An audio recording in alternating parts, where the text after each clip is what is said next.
Hello, everybody. Yo! Oh, Ah, oh, scared me. oh, you're right. I need to lower my volume too. Just for the, Only like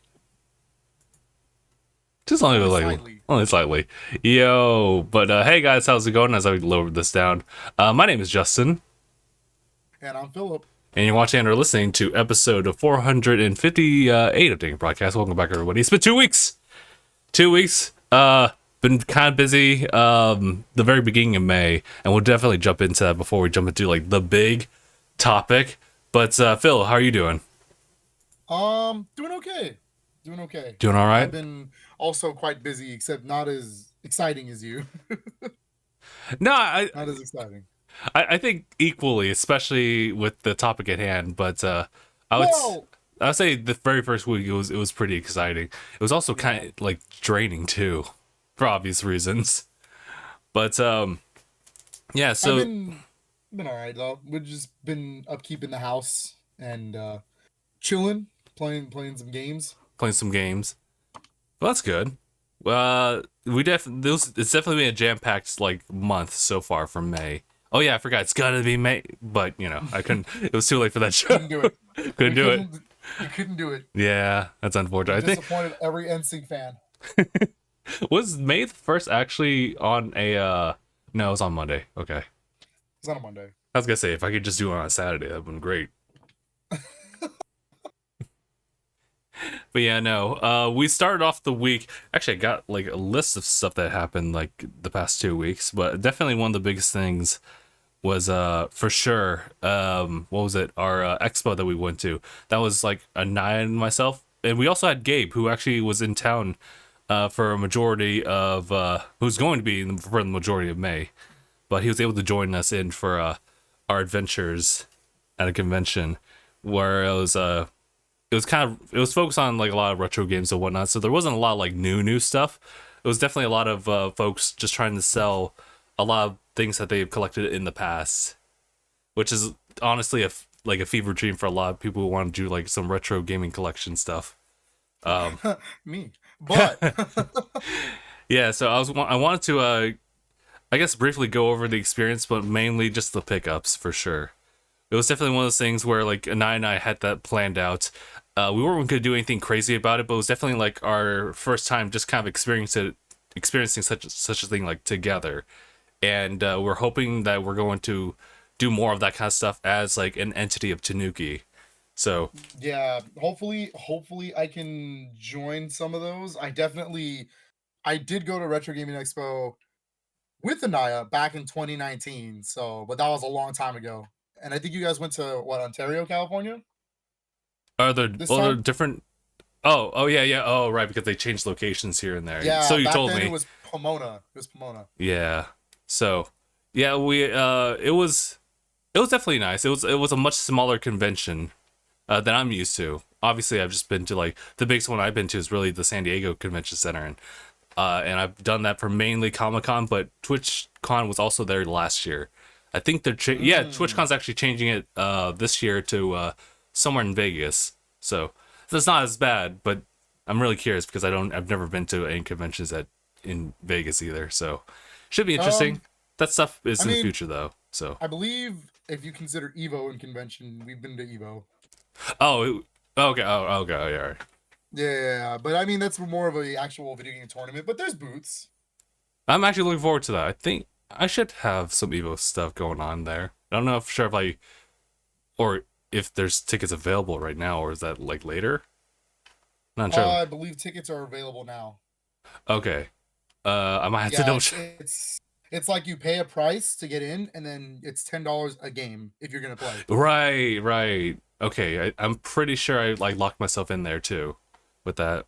Since then I've been like primarily planning a lot of the convention stuff. Yeah, pretty much like he just tells me like, okay, let's go to this one. I'm like, all right, let's do it. Just straight up. Yeah, sometimes life can be just nice if you just simply say yes. Yeah, that's fair. That's fair. But yeah, retro gaming convention was that was nice. It was again, it was definitely smaller. We arrived there. We had to pick up our badges. Gabe got a lot of luck because he was not planned to join us, but essentially right as we were entering in, there was a guy who walked out and literally sold like his his Saturday badge for like $20, which is actually like a lot lower than what you would typically pay like upfront or even online when you were just like playing it out. So he got really lucky there. Nye and I had to still like pick up our badges, but once we got in there, it was pretty much just us like roaming around, seeing what's good. I definitely just kind of followed what listing you had. You had a wish list, and I was just trying to like piece out every single one that I could find I did. as I was browsing around. Yeah, unfortunately, I felt like a lot of those pricings We're that they mark, very yeah, they were higher than what you had picked up like through like say eBay. well, a lot of the times when people from my experience when it comes to that kind of stuff, they'll mark it as if it was like with the shipping price. Oh, So okay. you really have to take that into consideration. It's like, well, yeah, you would be paying less, but you'd still be paying for the shipping when it's right in front of you, Mm, and you don't have to. It's already there. You're gonna get it. So mm-hmm. Uh, yeah. Also, shout out to Ibrahim. We'll try our best not to throw in like too many spoilers for Tears of the Kingdom. I think we'll talk about mechanics moreover, I would say. I It's, think it's I was gonna talk about it like we were in chat. For instance, like we have our own like separate messenger chat that we've been talking about Tears of the Kingdom. mm-hmm. We keep story bits very vague and not at all. Like we try to make sure nothing story related gets spoiled to us Oh, yeah, because yeah. we're all doing our own things and we're all exploring different areas. I believe like Anaya's like in the east side of the area right now, and I'm on the west side, and Hmm. Sephi's like down south. So Gotcha. we've been definitely going back and forth, sharing our experiences, what happens. But story bits have been kept to a very small, like maybe like, oh hey, look, this is how you get story bits, and that's about it. We Mhm. don't actually talk about it. But So if it's story bits that you're scared of spoiling, don't worry. We will yeah, yeah, definitely yeah, not go cover that territory. yeah, for sure. Me personally, because I don't think I've really gotten too far, like story wise. There's definitely just a lot that takes your attention, just like piece by piece, from like short distances they cover. You're seeing something new. You're always investigating what that is.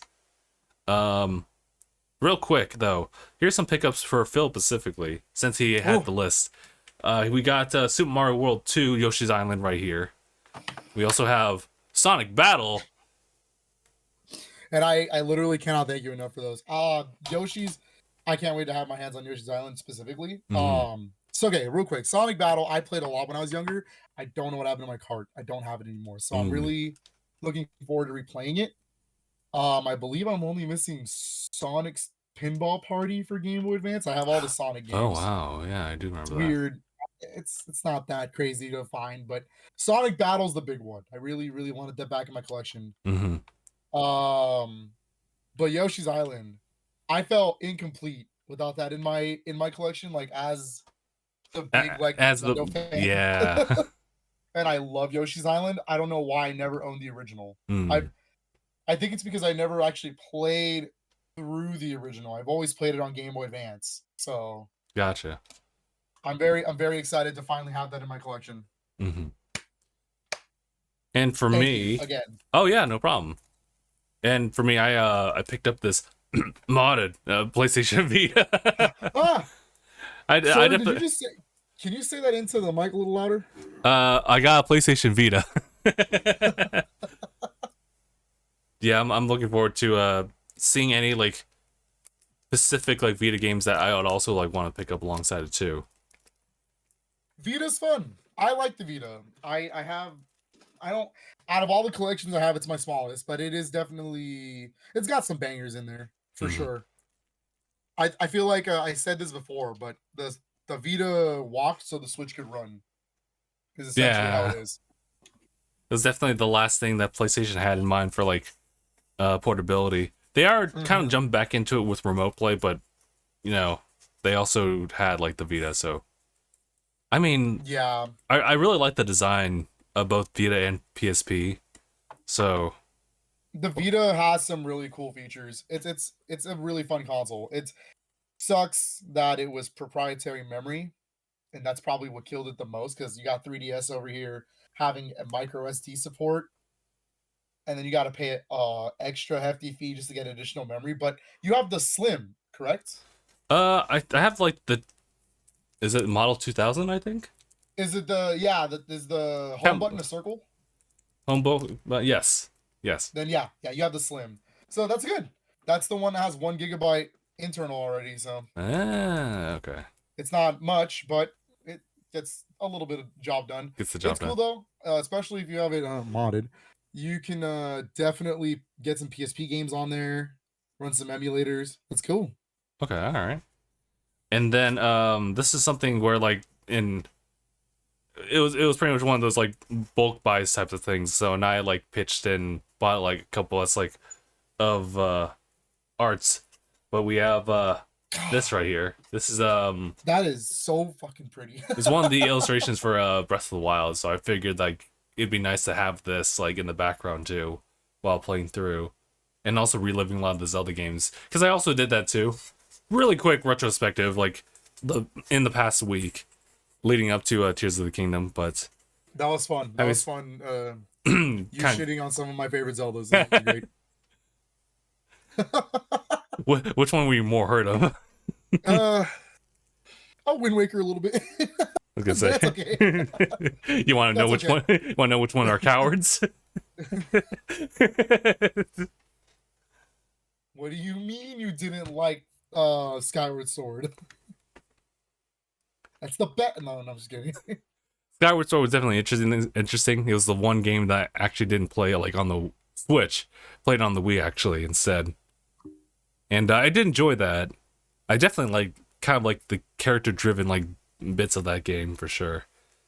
But yeah, that's pretty much all I really went. Oh wait, how could I? How could I forget? I was gonna say you got actual pickups outside, right? Yeah, actual pickups, like actual fresh new games. Also, I think you are missing certain pickups from premium edition, no? Yeah, that's actually the one. So I was gonna say you picked up a good amount from retro. yeah, it's a fair stack here. Ooh, delicious. So Premium Edition had all these physical copies here. They have Cathedral right here. They got a Robot Named Fight. You might have heard that from Phil like in previous podcasts before, but now I got my copy here. And here's Wonderling DX as well. I like the design on this box because it does feel like a retro Nintendo game like box for sure, but it also can just be like held up right, so it can really just blend in with the rest of the library as well. And this one, whose name I cannot really pronounce, Phoenotopia. Phoenotopia. Thank you. Phoenotopia Awakening. That you are gonna love that game. I promise you. Okay. That is a 2D action. Let me get this right. 2D action Metroidvania. You're gonna love it. Okay, cool. Because with the soundtrack that is Ooh, it's a good soundtrack. Yeah, if you like music like Atelier, you're gonna really like that game. Oh no. Oh no. But yeah, I definitely went a lot of these purchases based on like Phil's recommendation. And honestly, it's cool that he's recommending these because otherwise I don't really know much about like these games, so I don't know exactly if they would pique my interest at all. Because there's a lot of Switch games. Yeah, I was gonna say those have been my top favorites so far from them. From Premium Edition.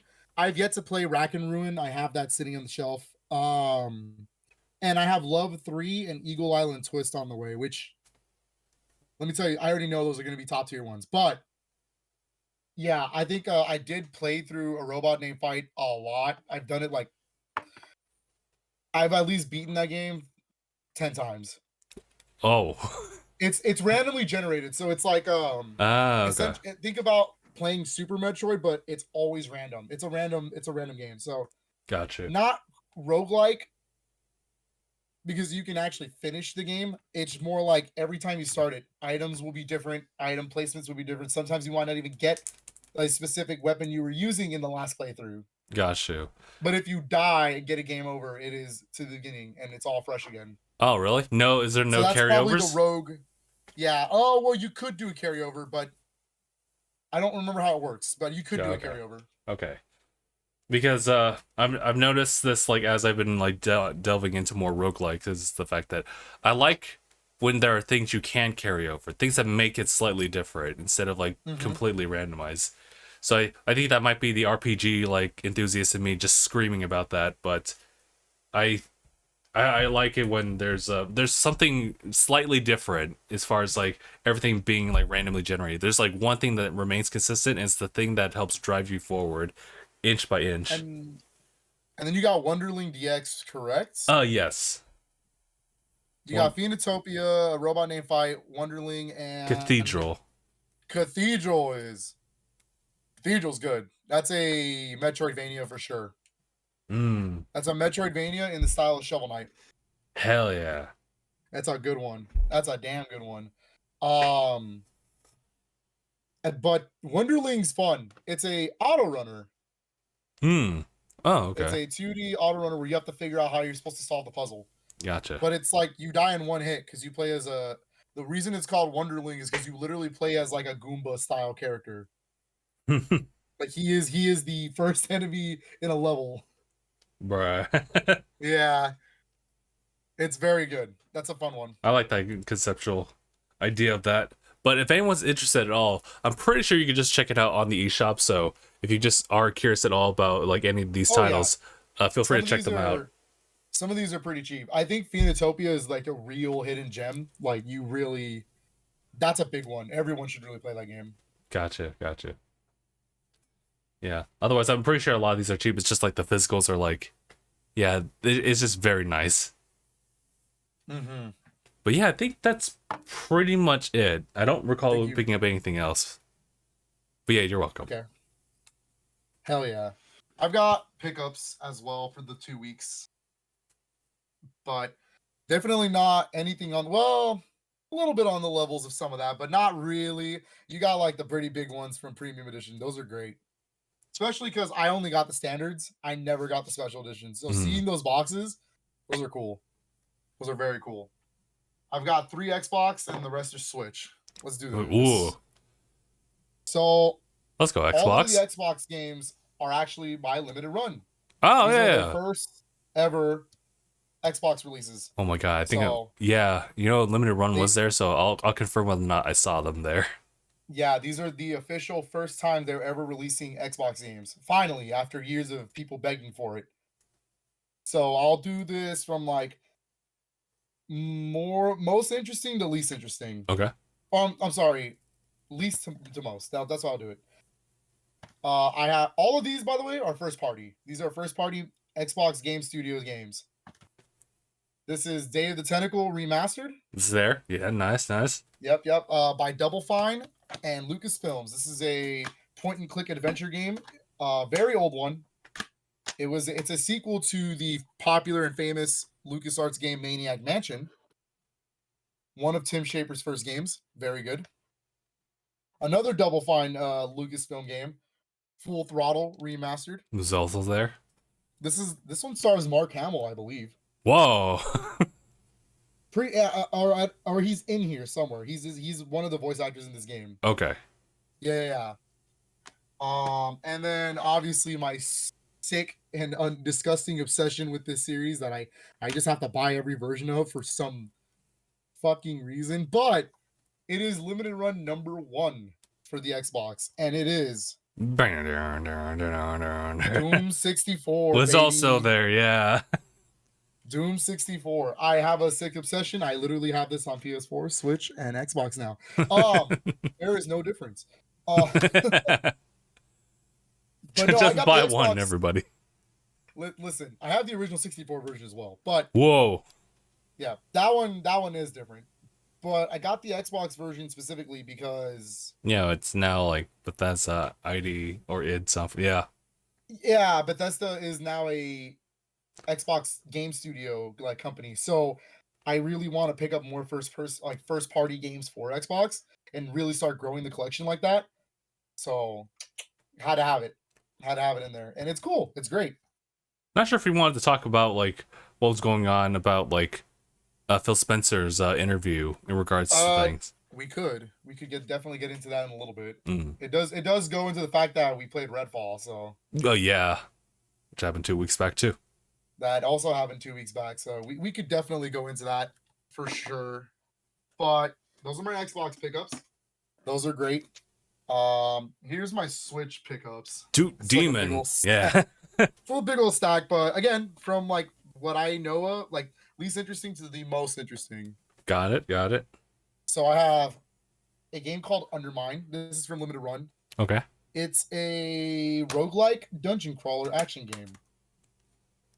I actually don't know anything about it, but the back of the box says Undermine is an exquisitely well-polished game to a degree that's almost shocking. That's a review from Nintendo Life. Oh, okay. So I'm curious. I have another one from Limited Run called Anno Mutination or Mutationum. Yeah, Anno Mutationum. I've seen that cover before, yeah. Yeah, it's a 2D action game. But like it's not sprite based, it's very like clean graphics. Hmm. I don't know much about this game. That's why I have it at the top. All right, for the rest of these, I do have a little bit more description. So, this was distributed by Limited Run, but it's not one of their main ones. This is Frog Gun. Oh yeah. Kind of the I need to turn off this light real quick. 64S type of game. Yeah, it Really is reminds me of, very, yeah. Actually, it reminds me more of a PlayStation 1 game with the jaggies and the way it looks. It's very good. It's top down. It is 3D platformer Mm-hmm. in the sense that you can spin the camera around and stuff, but it is kind of a top down game. So you are platforming through these levels. Very fun. Very good game.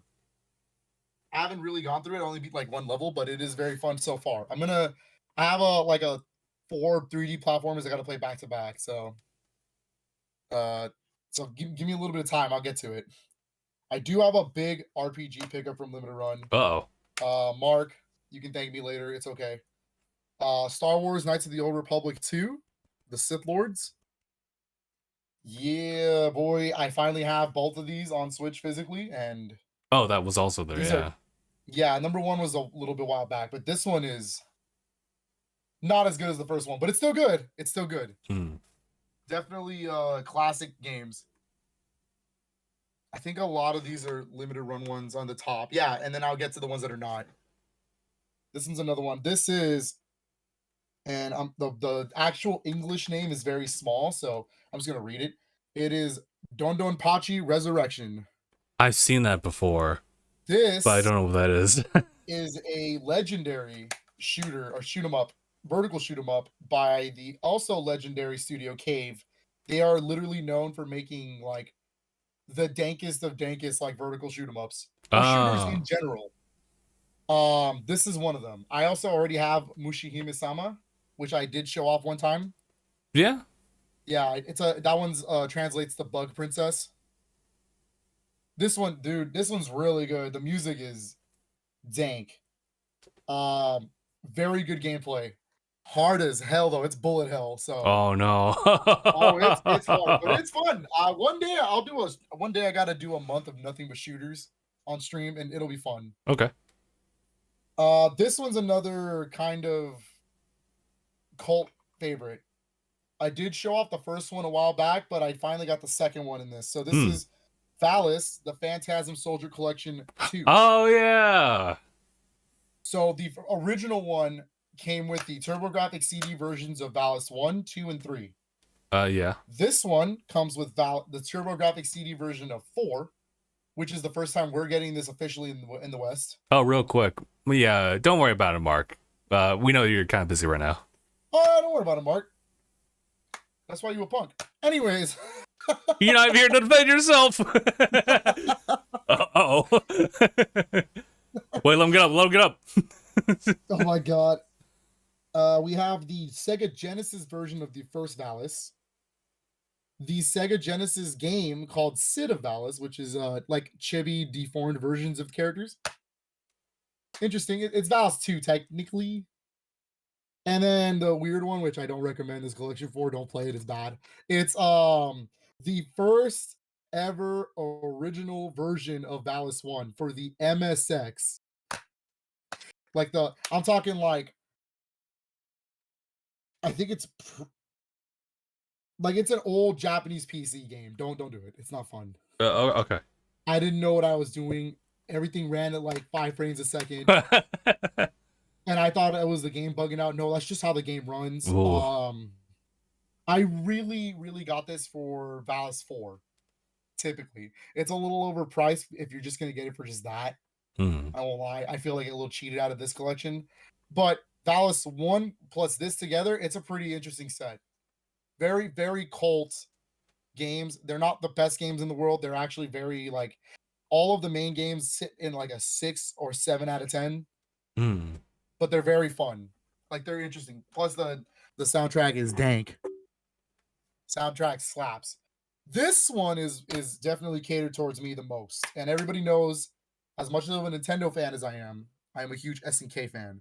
So this is the American version of Neo Geo Pocket Color Selections Volume 2. Lord, I like the cover. I'm not biased or anything because Oh I'm man, look at that. not Mega biased Man, because though. I see Mega Man and Proto Man or anything, but I think Mega Man, Proto Man, and Bass are on here. oh no. Yeah, and Roll. Oh wow, okay. Yeah. So I'll tell you why. So this is volume 2 of like a bunch of Neo Geo Pocket Color games that they're releasing. For people who don't know, real quick, it is the Neo Geo Pocket Color was like the competition to Game Boy Color. Mm. It definitely didn't do as good, but the library of games is really good. Like they got some true bangers on there and true hidden gems. So these are the first time they're ever being re-released on modern platforms. I do have volume 1, right? Volume 1 was very much fighting game focused Mm-hmm. for the most part. It was more of the like fighting games that everybody knows, you know, King of Fighters Round 2, Fatal Fury, like First Contact. The big one was SNK versus Capcom Match of the Millennium. Mm. So, you know, some of the bigger ones, plus they had the Metal Slug game. So that one's probably the one that's going to interest people who want to know what the Neo Geo Pocket Color is. This is more of the obscure, more of the sports games, and more of the RPGs of the console. Mm. So let me run the list real quick. We got, I can't read that, but it's it's Mega Man the Fighters Battle, and it's the arcade game. I'm trying to remember what it's called. Give me a minute. It's like Power Battle or something like that. It is Power Battle. Thank you. Hold up. It's right here in front of me. It is literally in the very back of this instruction manual. Hey, Instruction shout outs to the instruction manual. Yo, the instruction manual is cool. It tells you little bits about each game. Mm. Yeah, so this one is officially called Mega Man Battle and Fighters. That's the collection. So this game's lying to you. It actually says 10 titles. It's not. If you total it up, it's about 12. Okay. So this one is actually a Neo Geo Pocket Color port of the 2 arcade games. So Power Battle and the Power Fighters. Both are very excellent. Both are very good. I think the Pocket Color port is actually pretty good, all things considered. I was kind of shocked that I was playing this. And I was like, yo, this feels just like the arcade game. Like, what the? This is weird. I have a game that I kind of have a little bit of a bone to pick with. I wish I could play it. It is in Japanese only, and it's really dumb that they didn't translate it. They translated the instruction manual, so you're able to get a little bit somewhere. But it is the King of Fighters Battle to Paradise. It's a Mario Party clone. Oh my god. It's a Mario Party clone featuring these random characters that walk around a board, and you can get King of Fighters like characters to join you in a team, and you play mini games based on it. I wish it was actually in English so that I could play it properly, but I don't know what I'm doing in that game, even with the instruction manual in front of me. So that one's kind of a bummer. So we got Big Bang Pro Wrestling. Good game. Very good game. Very interesting. Yeah. So far, by the way, all 3 of those games were Japanese only. So these are the first time we were getting these in the West. Oh. Baseball Stars Color. If you've never played Baseball Stars by SNK, you should change that. SNK got really, really fun sports games. It's a really good arcade style game. Okay. Big one. Biomotor Unitron. That is a RPG for the console. It's like you are battling mechs. And you're customizing the mech like it's a Pokemon. What the hell? It's really cool. Wait, It's a really good game. wait. Very good game. You got a puzzle game on here with Puzzle Link 2. I'm kind of weirded out that they didn't put number 1, but okay, they're both really the same kind of game, so I get it. Mm. I would have to get this name right. This is another Japanese one that's for the first time over here. This is Ganbare Neo Poke-kun. I don't know what it's about. I played it for an hour straight. Still don't know. It's you play as this weird looking character in a room and you have to let him develop the mini games, and then once he's done developing it, you can play him. What But the? you have to let him live his life to let him What? play like he What? has to literally work it. I don't know how to explain the game, dude. It was weird. It's all in Japanese, but this is the most accessible one out of all. Well, other besides Mega Man. Mega Man's also all Japanese, but it was weird. It was funny though. It was kind of funny. It's more. It It's like reminds me of WarioWare. That kind of humor. so it's like a father simulator. Kinda. You have a Pocket Tennis Color. Fun Interesting. tennis game. Not the best tennis game in the world, but it's fun. Neo Geo Cup 98 Plus Color. Again, it's a soccer game. It's not bad. It's pretty fun. And the big boy of this one, other than Mega Man, is usually second big boy. Second big boy. Card Fighters Clash SNK versus Capcom. Oh, Includes this was their Pokemon for the console. This was how they wanted to get on the Pokemon craze. So you could buy the SNK version or the Capcom version, and depending on which version you have, you actually ended up seeing more Capcom cards or more SNK cards. got you. And you can trade between the two to get them. Both versions are included on this. So it's really interesting collection. I really like this collection. Got It's you. very much obscure and for the hardcore, but I mean, 22 Neo Geo Pocket Color games when the library is only like 30. It's pretty damn impressive. Now, SNK, real quick, if you're listening to this before I go on, I need a volume 3 with Sonic Pocket Adventure on it already. I'm so tired of you. I'm so tired I'm sick of this. of them not avoiding this. That is one of the best Pocket games, and I need it. The rest of these are not limited run. It's only 3. Got it. I got another import. Not the import. I am waiting. I'm still patiently waiting for my Final Fantasy Pixel remasters. I believe mine's got delayed until the end of May. So Jesus, but okay. It should be shipping within the next 2 weeks. Okay. And when it does, I'll be making a big deal out of it. Don't worry about it. Okay. Anyways, that's your Tanuki video. That's the Tanuki video. There you go. Now, I did get another import from them though, because I didn't have it in my Switch collection and I wanted to match it when Pixel remasters came in. So this is Final Fantasy IX. Ah. And look at this cover. Look how cool that is. I do like that cover a lot. They did it with a couple of theirs. I think like 7 and 8. 7 and 8 are not sideways. I think it's Romancing Saga 3 does that. Various Day Life. Oh my god, yeah, that one. Yeah, these are imports. But they are, look at this. It's in English. Everything's in English on the box. Crazy. It literally will fit into your Switch collection, no problem. So this is very exciting because now when my Pixel Remaster shows up, I have a way to finally play on a modern portable platform Final Fantasy 1 all the way to 12. True. On just one, even just on one console. On one console. That's so crazy. Like, that is...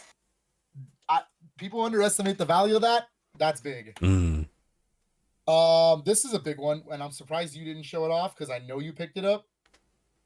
I know damn well you picked it up. But this is my big April pickup. That was Advance Wars. Oh yeah, that's right. Yeah, I did pick that up. I think I quickly showed it off on a stream ago, but yes. Yeah, Advance Wars 1+2 Reboot Camp. I needed to make sure to have this. I feel like this is going to be very rare in the future because Advance Wars isn't the most popular Nintendo series, but it's a really good one and you should play it. Also, it's by WayForward. And like, come on now.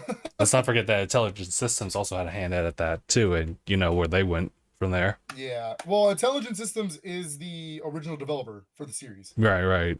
So, and this series is longer than the Game Boy Advance. This has the same localization things like Fire Emblem. Like we never got a Fire Emblem game till Game Boy Advance. Mm-hmm. We never got a Wars game until Game Boy Advance. So that makes sense. So Like there's actually there's more. oh yeah, there's Famicom Wars, there's Super Famicom Wars, there's What Game the? Boy Wars. Yeah. Okay, now it makes sense. Yeah, we never got any of those.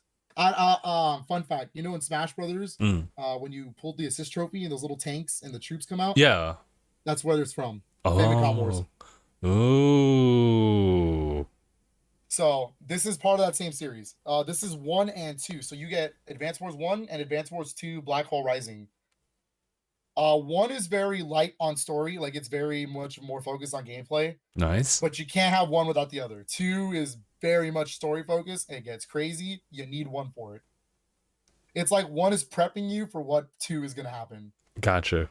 And they're both included on here. The reversible cover is the 2 cover art. Which is a very nice touch, yes.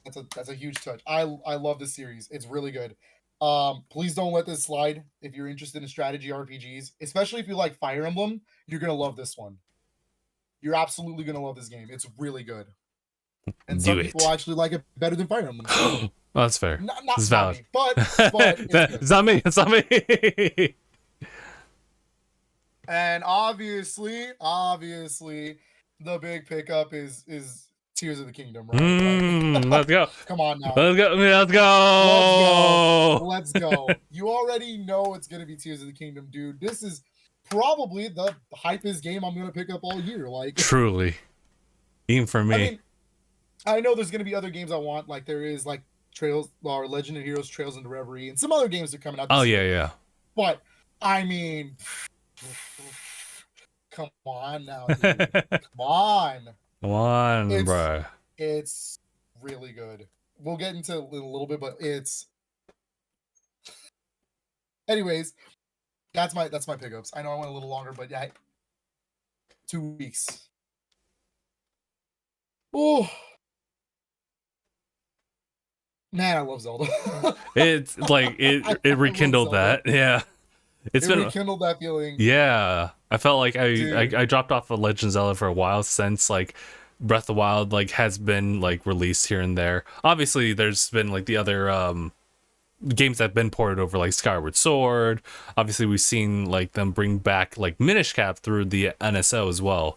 I think that bringing this back, honestly, Breath of the Wild is my favorite. Like out of all of them. Hold on. Phil's gone for a little bit. He'll be back, but being able to play through this again and not just relive it, but also just see like a much more like enhanced like iteration or take on this.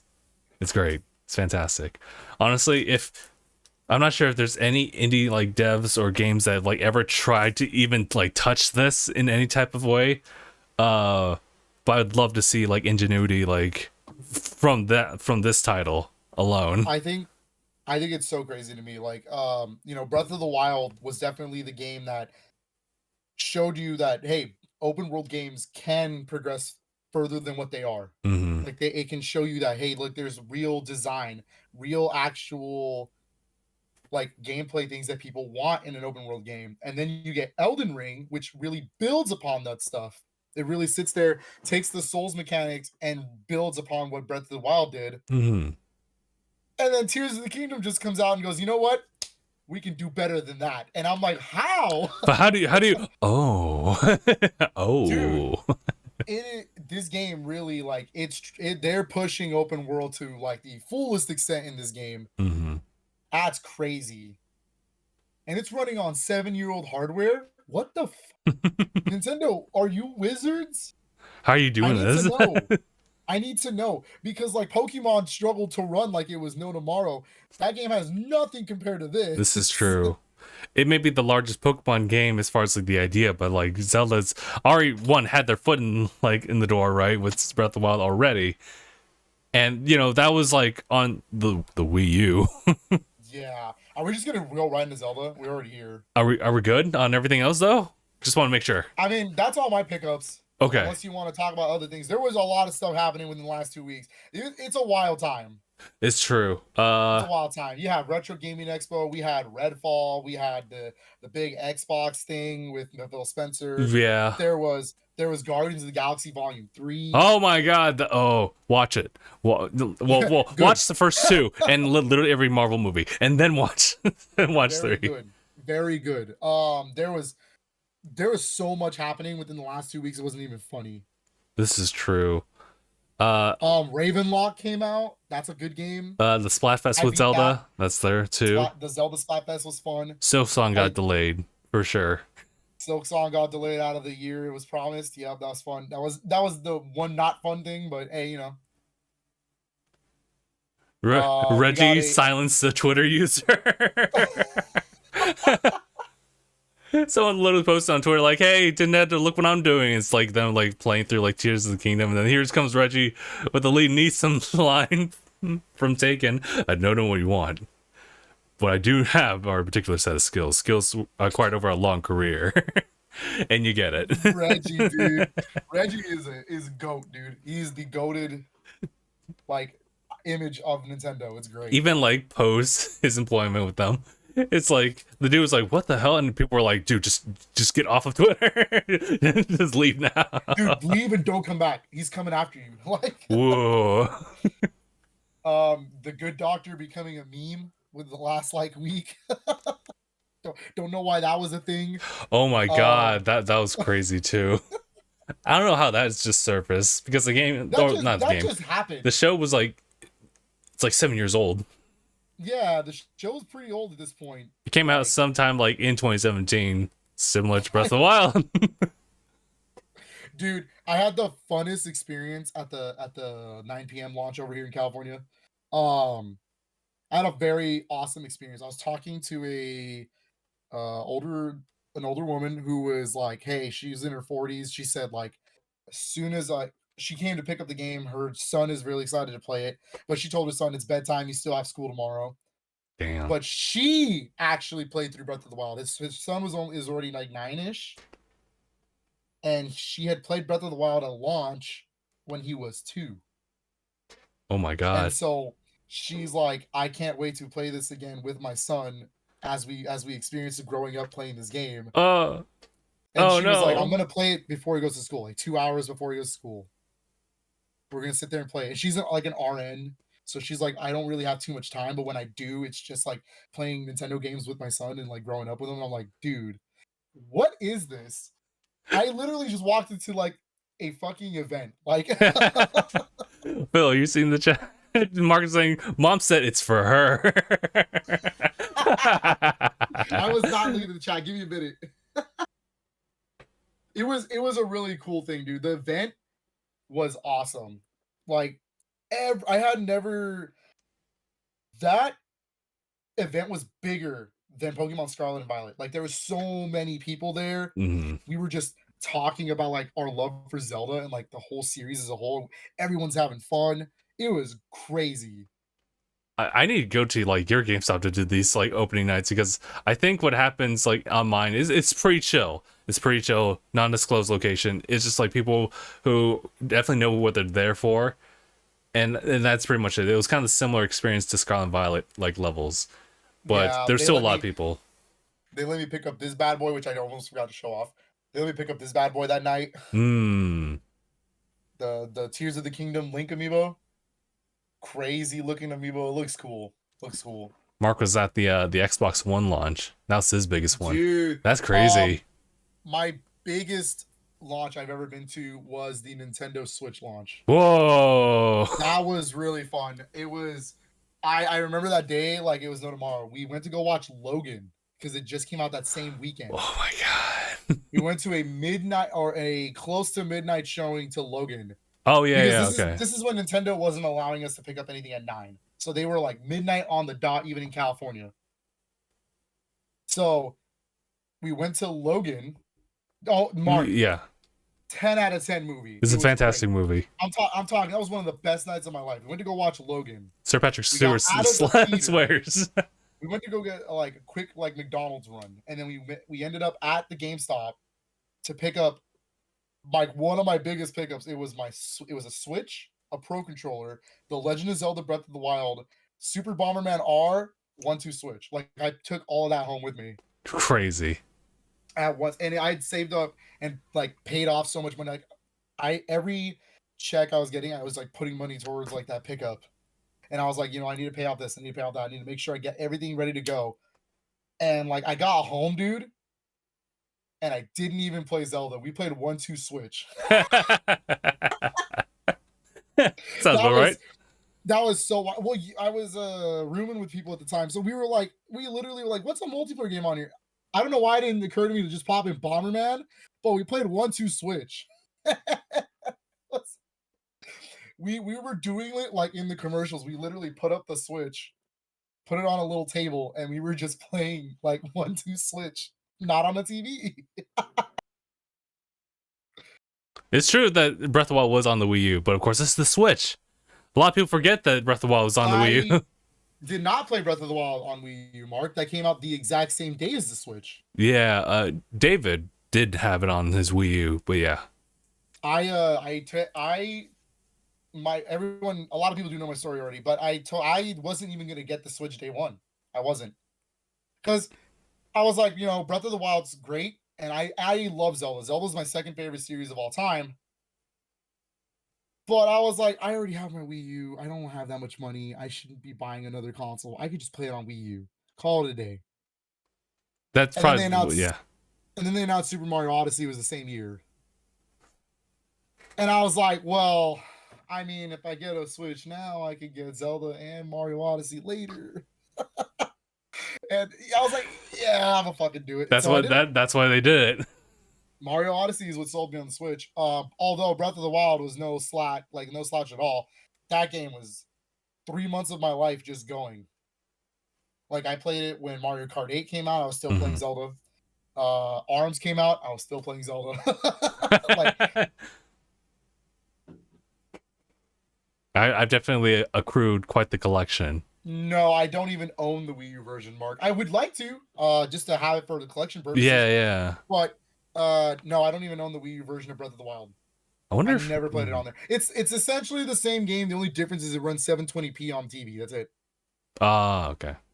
Literally no difference. They even gave that version the DLC, so there's literally no difference playing Breath of the Wild on Wii U than it is on Switch. Other than like some resolutions, it looks a little bit better on Switch. Arms, fun though. Arms was great. I mean, just ask Anaya for sure. Anaya's our resident Arms aficionado, but Yeah. Arms was great, dude. Anaya and I ran so many matches in that game. I think we were the only two in our friend group picking up that game. It made me sad, but we were going ham on that game, dude. And then when people showed up to come play, they were like, "Oh, this game is really good." I was like, "Yo, this is top tier fighting game." It's just it's a Nintendo fighting game. So realistically, it's like there's depth, there's enough depth for you to be good at it, Hmm. but also it being silly enough for you to be like, "All right, you can get away with some stuff." Like Smash. Oh, okay. Like Smash. So definitely a really good one. Arms was fun, and especially we were playing online matches. The story modes were fun, like the arcade modes. It was a full-fledged fighting game when back then there really wasn't too many. Like Street Fighter 5 was out, and they didn't even have a story mode at the time. Mm-hmm. So this was like what I wanted out of an actual fighting game, like arcade modes, unlockables, new arms to unlock, good music, good presentation. It was good. Arms is great. It's one of the best Switch games. I just wish more people played it. Mm. Do you think that could have changed with like any type of like additional like promotional bits? Um, Maybe talks about it? maybe, maybe.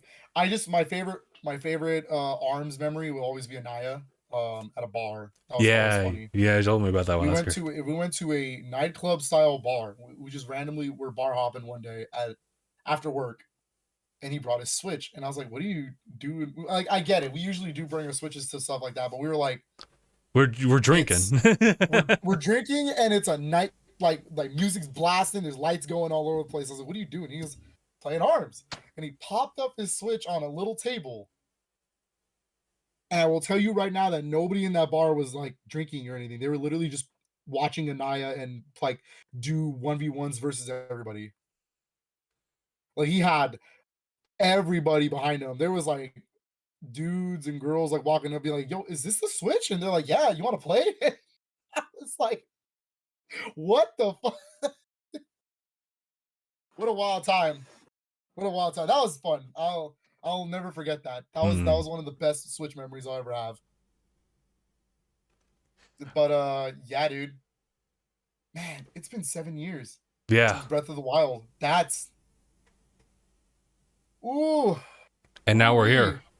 We're here. I think we should talk about it. We're here, dude. This is my game of the year so far. Probably, yeah, probably same. I mean, I can't get too hasty. Final Fantasy 16's next month, So true. and Starfield could come out and actually be very good. We don't know, but I ain't gonna lie to you. You're right. Yeah, yes, Anaya does have Riz. Oh,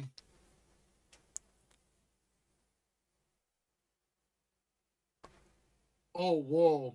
Mark's saying he's been with Judy For the Breath of the Wild since age. Breath of the Wild. Like Breath of the Wild. Like, whoa. that's crazy, dude. Yeah, So much time has passed. I think Katrina and I had been going out for, at the time, 5 years.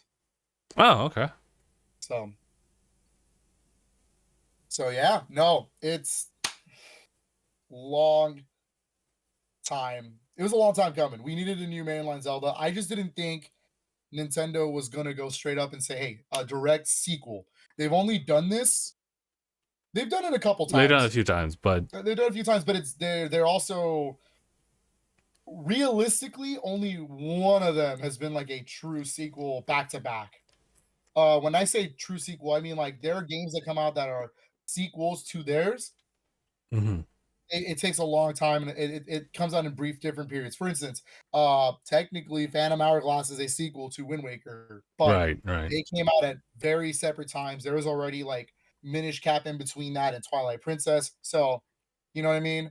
Same with Link Between Worlds. It is a sequel to A Link to the Past, but those time gaps are so huge. They've only done this realistically once. It was Ocarina of Time to Majora's Mask. Yeah. And at first, I was like, how are you supposed to make a sequel to this game in particular? Because I didn't think you can add any more. I really didn't think there was nothing else you could do to this game. I was wrong. I I was 100% wrong. This game, Tears of the Kingdom, is literally a sequel in every sense of the word. Every single thing that Breath of the Wild could do mechanically in gameplay literally sat there. They sat there and said, "How can we change it? And how can we add to it?" They didn't take anything away, except for one thing, and I'll get to that in a little bit. But they didn't take a lot of things away. They added to every single thing that was in Breath of the Wild, and I don't just mean mechanics. I mean the map is bigger. The map is bigger. The fusing makes it to where you can stack things on top of other things. The Ultra Hand essentially is a bigger addition than the Magnesis. The Rewind is just paralyzed or it's just paralysis, reverse or stasis. Yeah, reverse.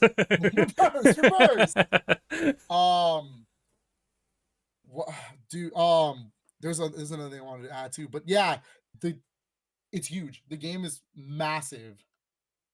And then on top of that, it is the same surface map.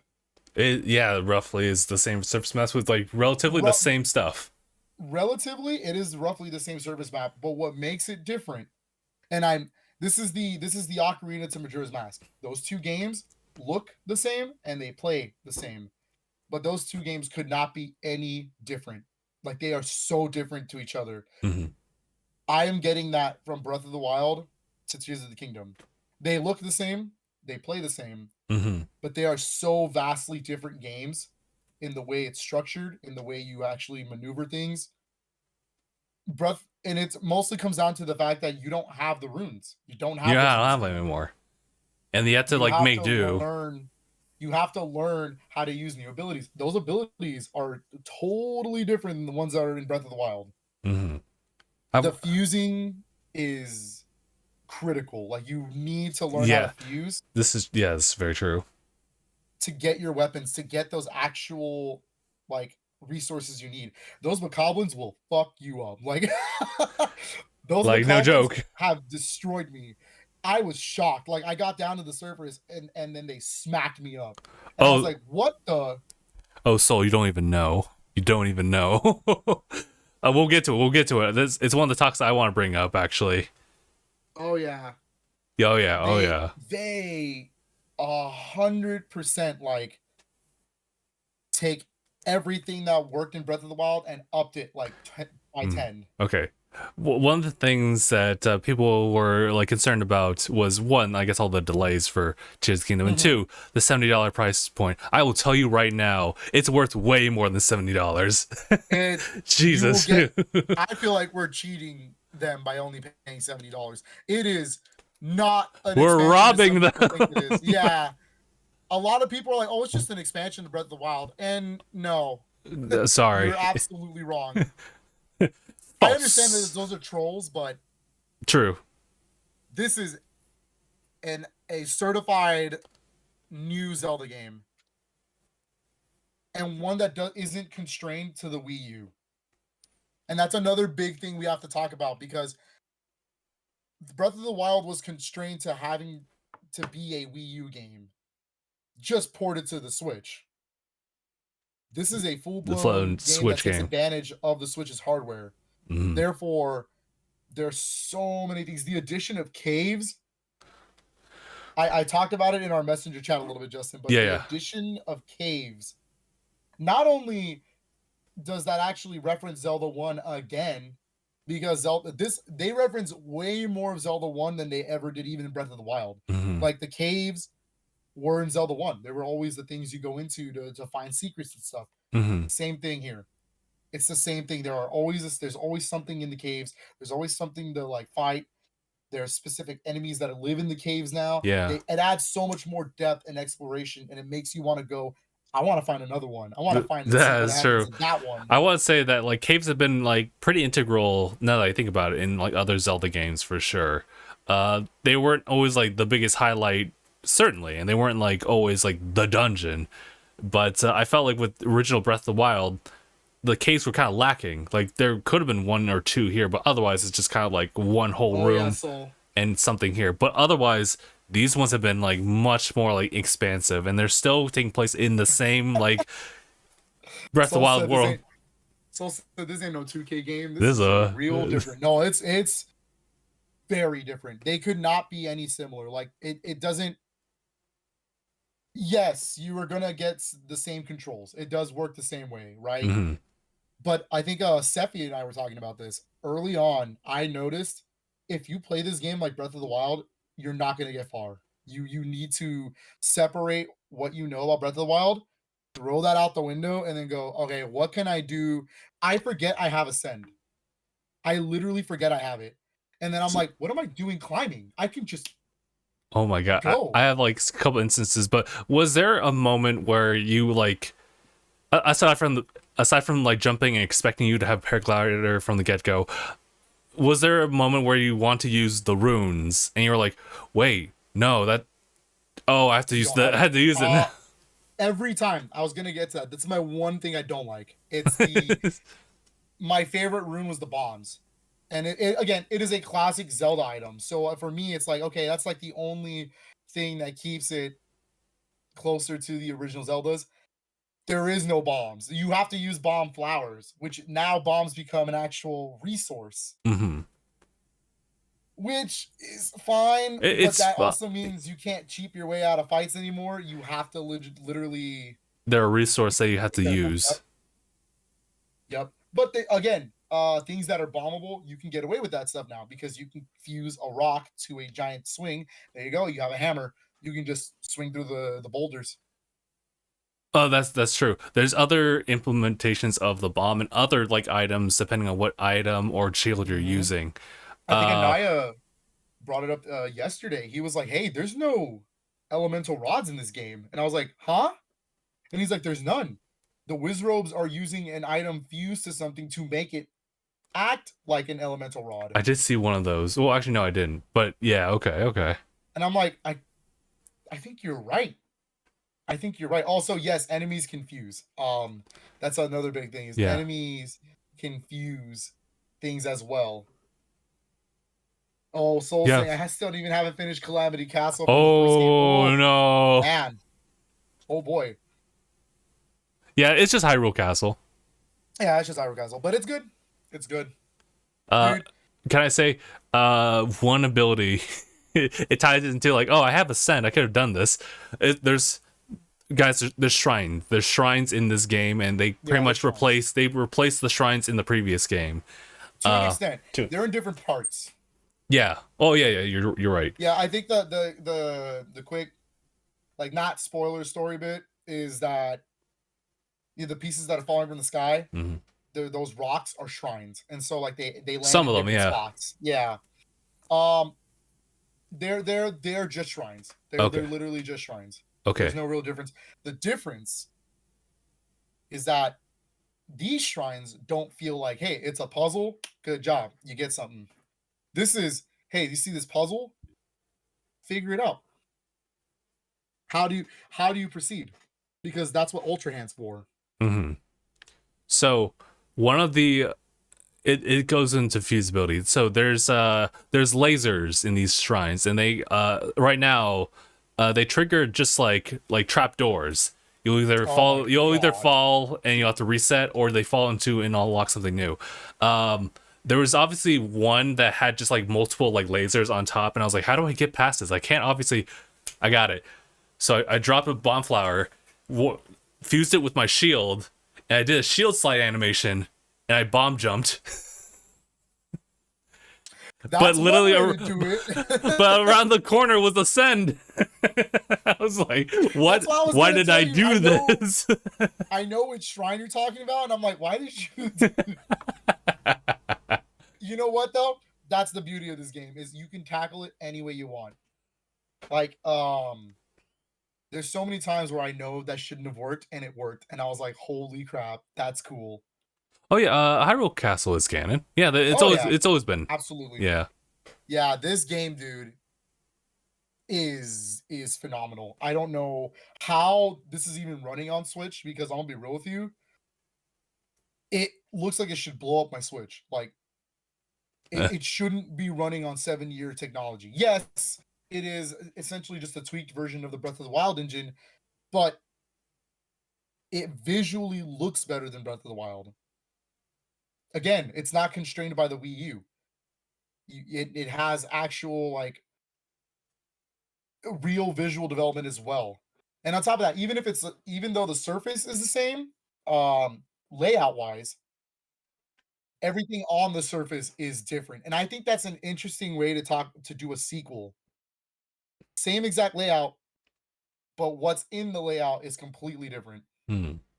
That's an interesting way to do a sequel. I never thought about that. It's a sequel in every sense of the word. Something that even Zelda has never done. Well, I guess except a Link to the Past, a Link Between Worlds, but even then, the Dark World is very different. It's not the same. Mm-hmm. And then, a last pointer was another shrine where like it was one of those things where you literally had to like guide the ball like down a couple steps here and there using Ultra Hand. And I was thinking to myself, like, I could have just stasis and like launched it like down here to the lower platform into the like it's like slot, but I can't do that anymore. Yep. So it's just like you have to figure it out now. Those new abilities do change it. Mm-hmm. It makes the game very different than Breath of the Wild. I You still have to need think. I have to still figure out what.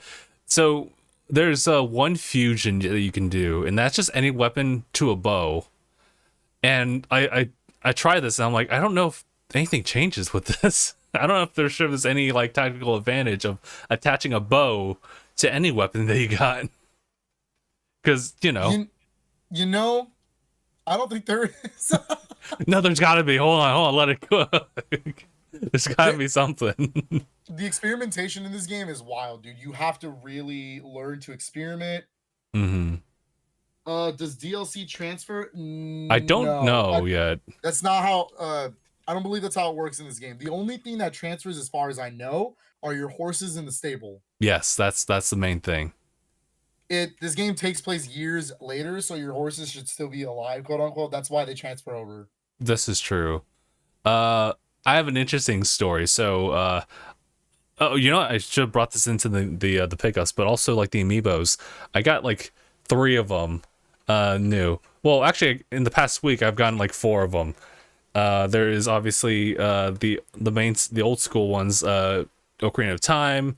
There's also Majora's Mask. And then just like on the release day, I got Tears of the Kingdom, of course, and then Twilight Princess Link. Oh, you got Twilight Princess Link? Oh, Twilight Princess Link gives you the chance to summon Epona. I summoned Epona when I landed onto Hyrule. So back to the horses. I actually already had Epona from Breath of the Wild, and I transferred her. Nice. So I already had, but I do. My Smash Link is considered Twilight Princess Link, so I was able to. Oh, okay. Yeah. That's cool. Okay. Yeah, that makes sense. And everything for the horses transfer too. Justin, can you confirm that? Horses. Yes. Horses, but the actual like armor stuff, the saddles and stuff.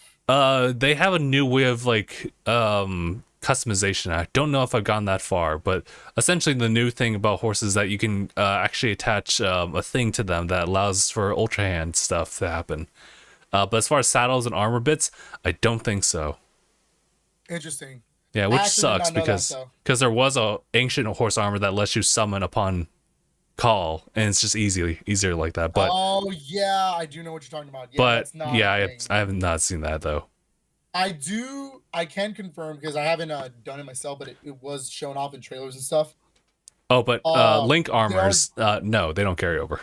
There are DLC items that were in Breath of the Wild that are normally in this game. Like they're just normal items that you can come across. So like the travel medallion, for instance, is something that's in this game. You just have to find it. I had to find it.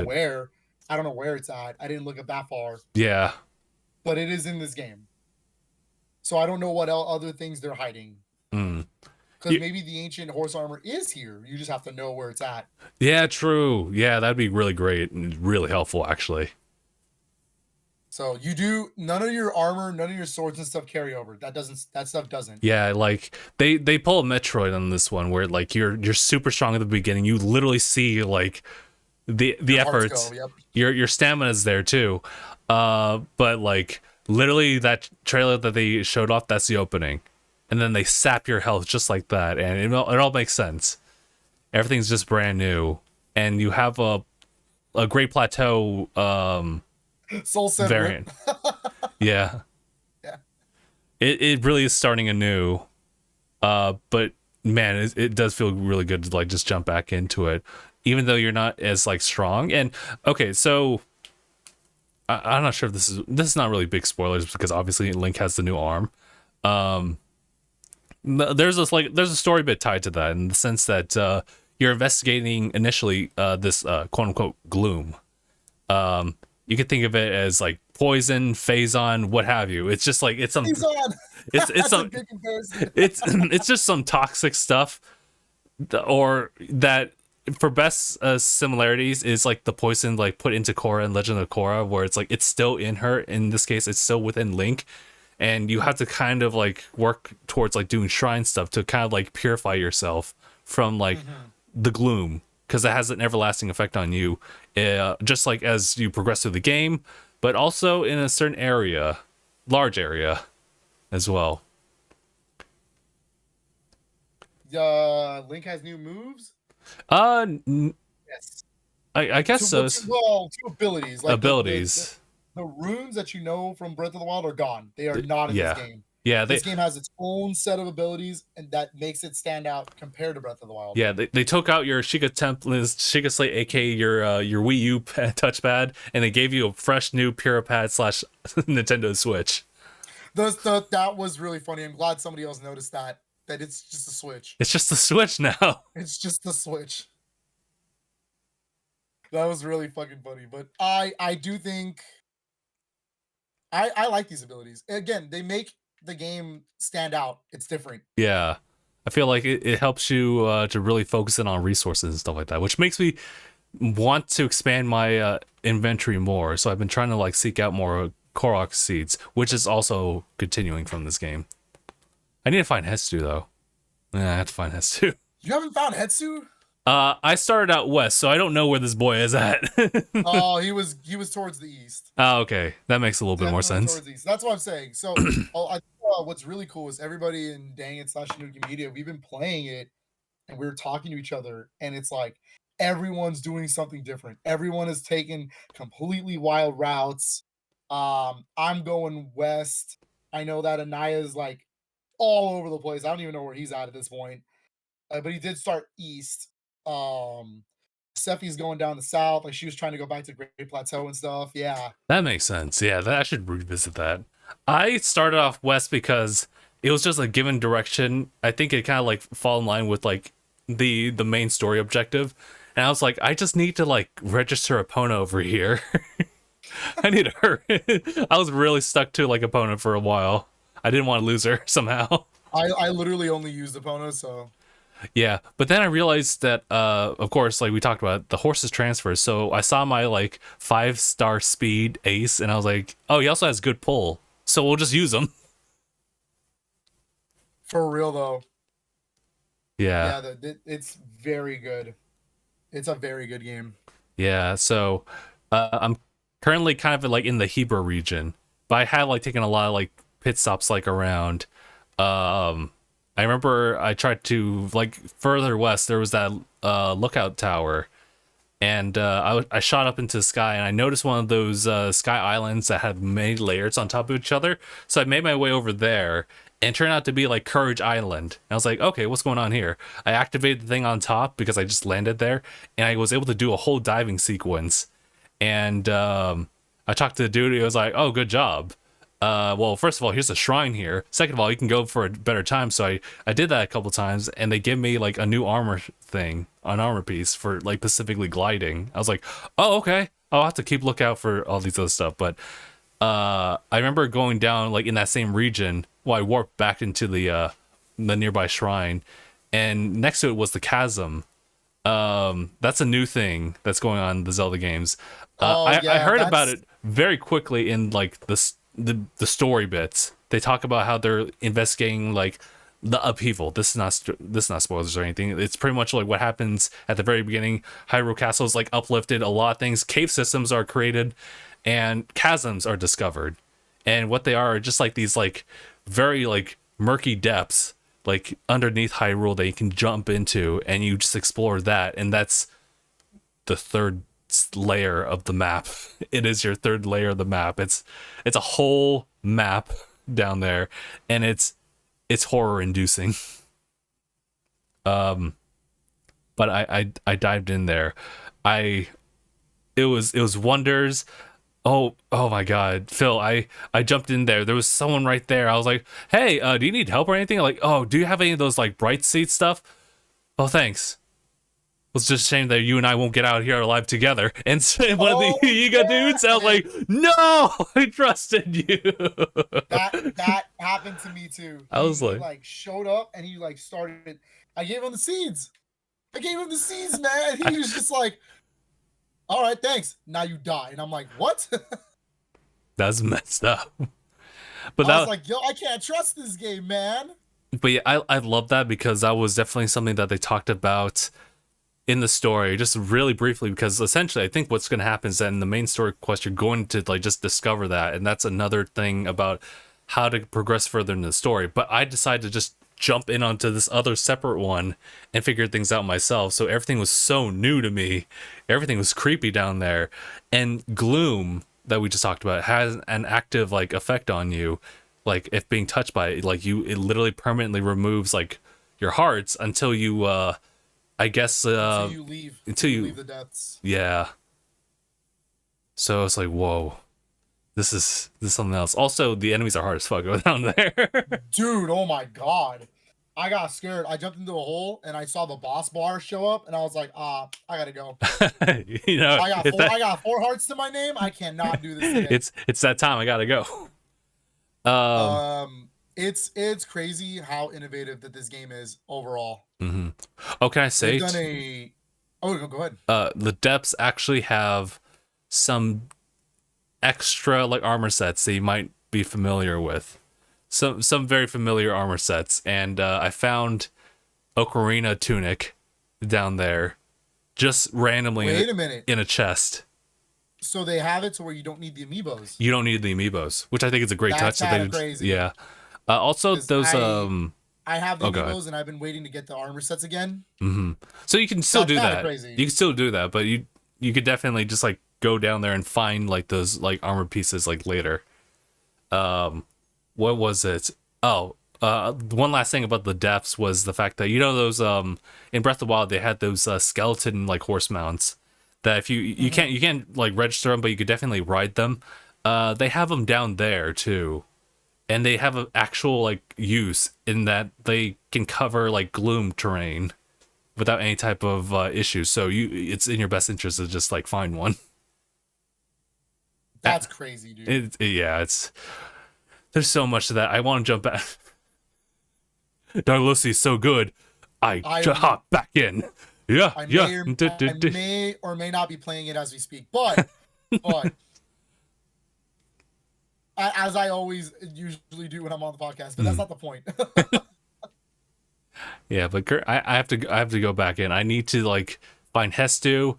I'm also really curious about like Korok Forest. I'm also curious about the Great Plateau. I'm very curious about Korok Forest. I haven't done it yet. Yeah, because early on there's some stuff about the Master Sword that you're not really sure of, but things about Zelda you're kind of like, oh, something's going on there. So I think that's where the hieroglyphs come in. The hieroglyphs are the story bits. Yeah, I noticed that upon the initial like launch in the lookout site, I saw like something. I was like, oh, I'll pin that and like jump back into that later. And yeah, did discover something. So that was the first memory that I got.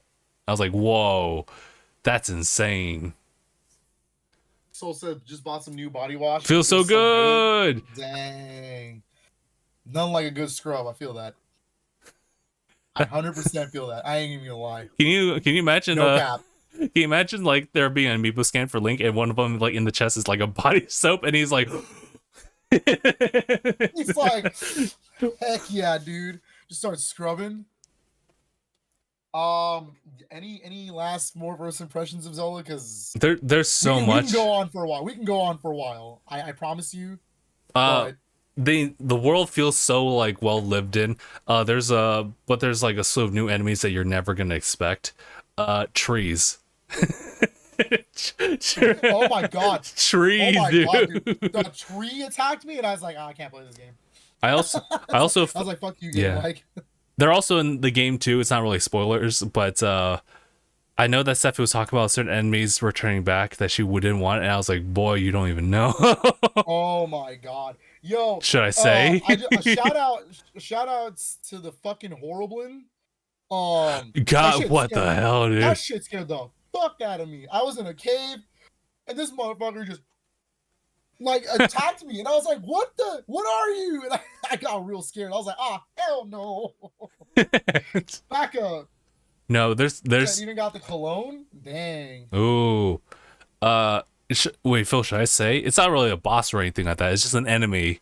But it's. I feel like as long as we're not spoiling the story, we're good. Floor Master. Oh god. It's like it's a whole different being. It's part of the gloom. It's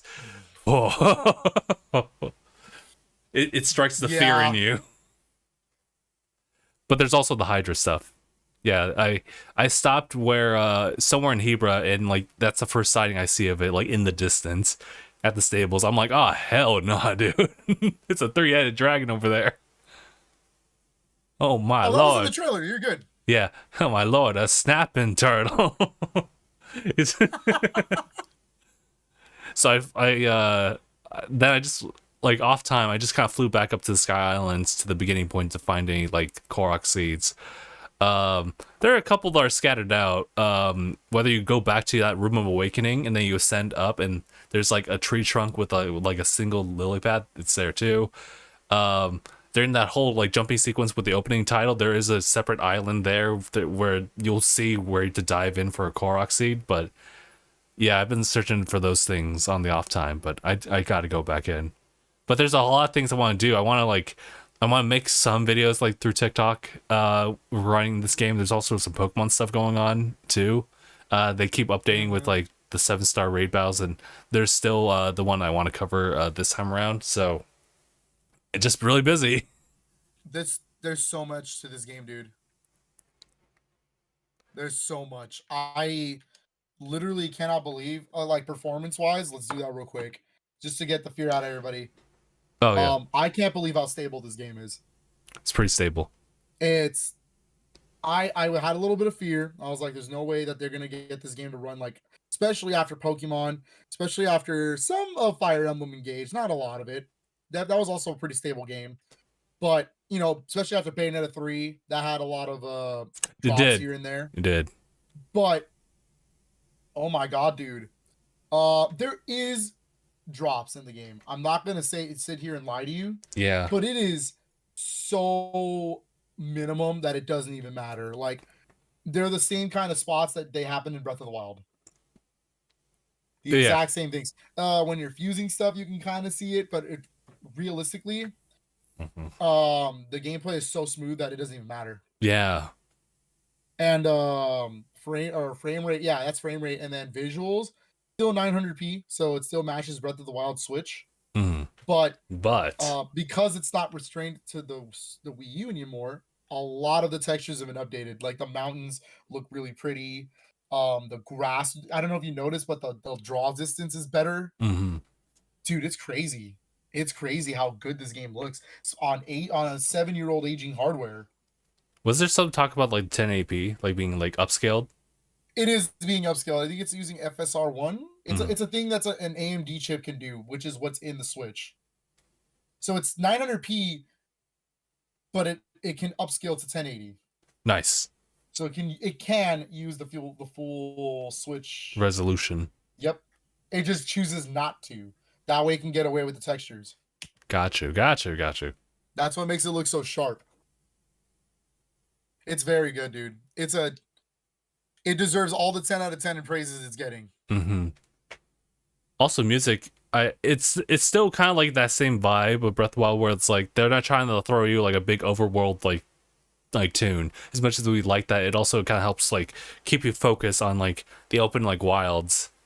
But I think there's still more music being trickled in this one, like more. There is actually way more music in this game than there was. I think it was a big complaint about Breath of the Wild. Was music.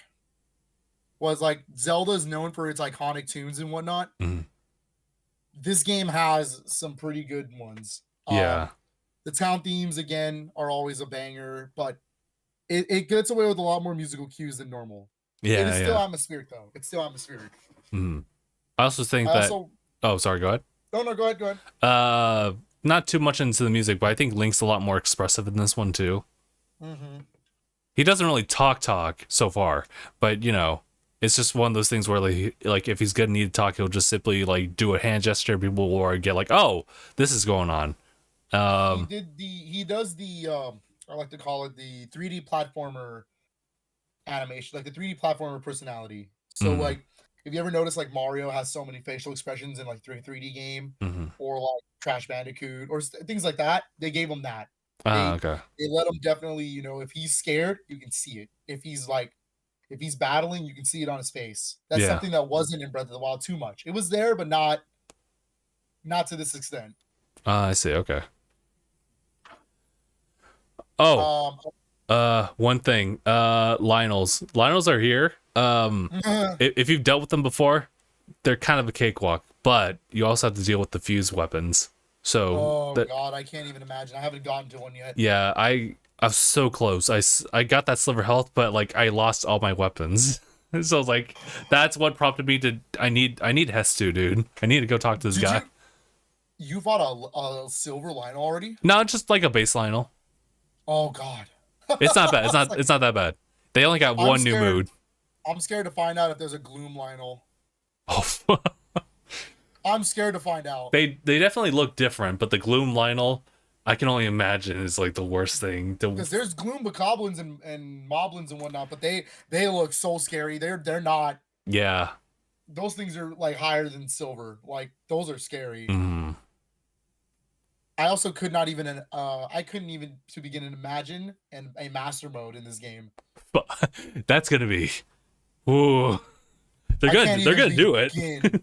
Oh, they're gonna do it. This game is getting DLC for sure. Like, even though it's not confirmed, it's gonna get it. Like, Mm-hmm. of course it is. It's oh my god. But I'm just gonna say that even though let's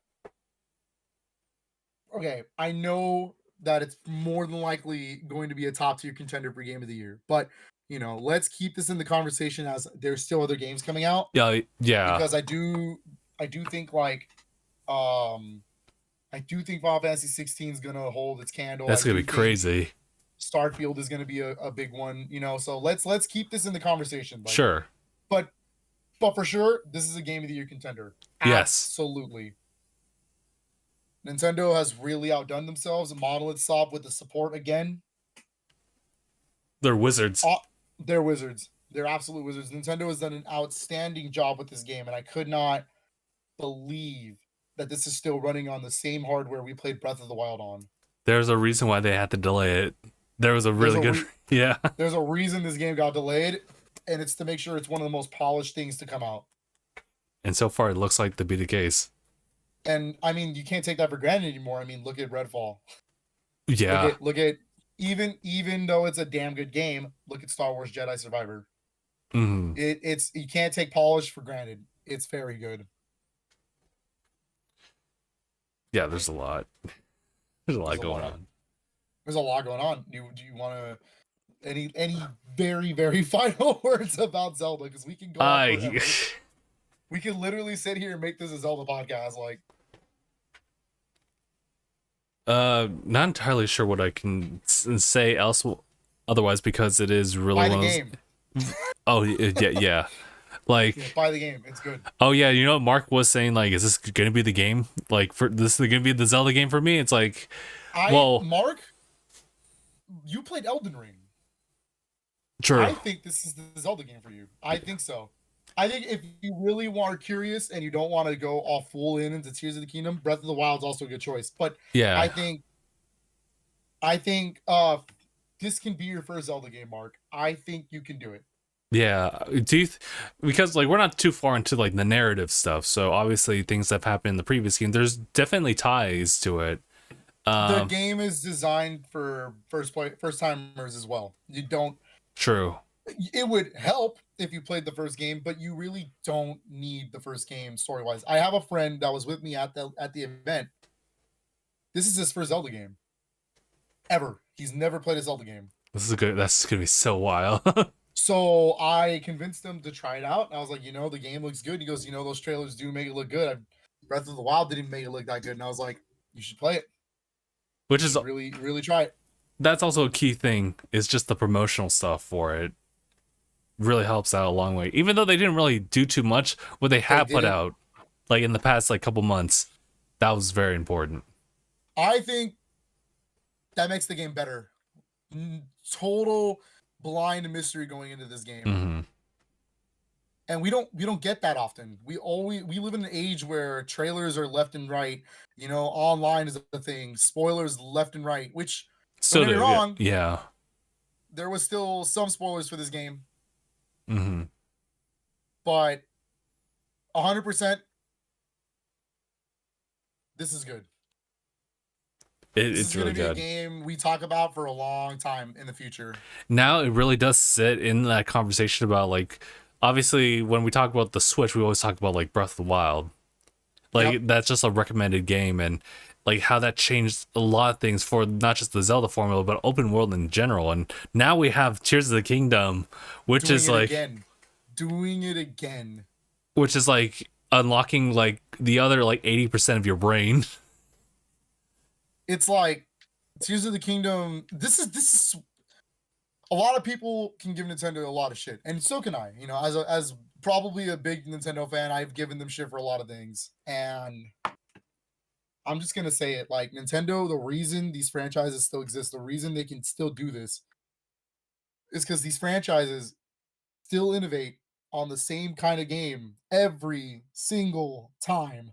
They never miss. Like they always try to innovate and push further. Hmm. Like, of course, some of the old school old timers are going to be like, "Well, Mario Odyssey is not Mario," you know. Of course, it's not. It's pushing forward. With Mario, yeah. Zelda is going to have to change too, and here we are, 2 times in a row. It has pushed the open world genre into something that just it's a masterpiece. I think Breath of the Wild and Tears of the Kingdom are going to be in the conversations for the future as like some of the best games of all time. Yeah. Similar to how Ocarina was. And still is, you know? Oh, it is. I was going to say I do think that there is a place for some people to say, "Well, I like Breath of the Wild better." And this is why I'd like to say that these games are so different. They're very different games. Cuz people might like the smaller map in Breath of the Wild. I can't believe we just said smaller map. It is, right? But it's true. People might like the fact that it's a little bit more constrained, more tighter in design for the smaller map.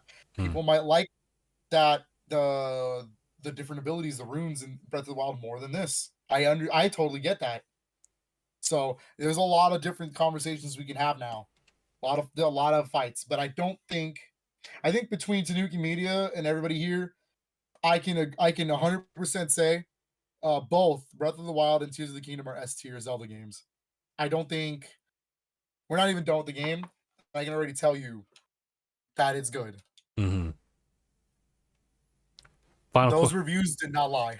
I have to actually watch them. I guess I didn't really like tune into them because I just heard that like they're throwing out perfect 10s. I was like, maybe I'll just see it for myself at this point. But I It's should, true. yeah. It's like it's crazy because there's not really much of a thing of a perfect game.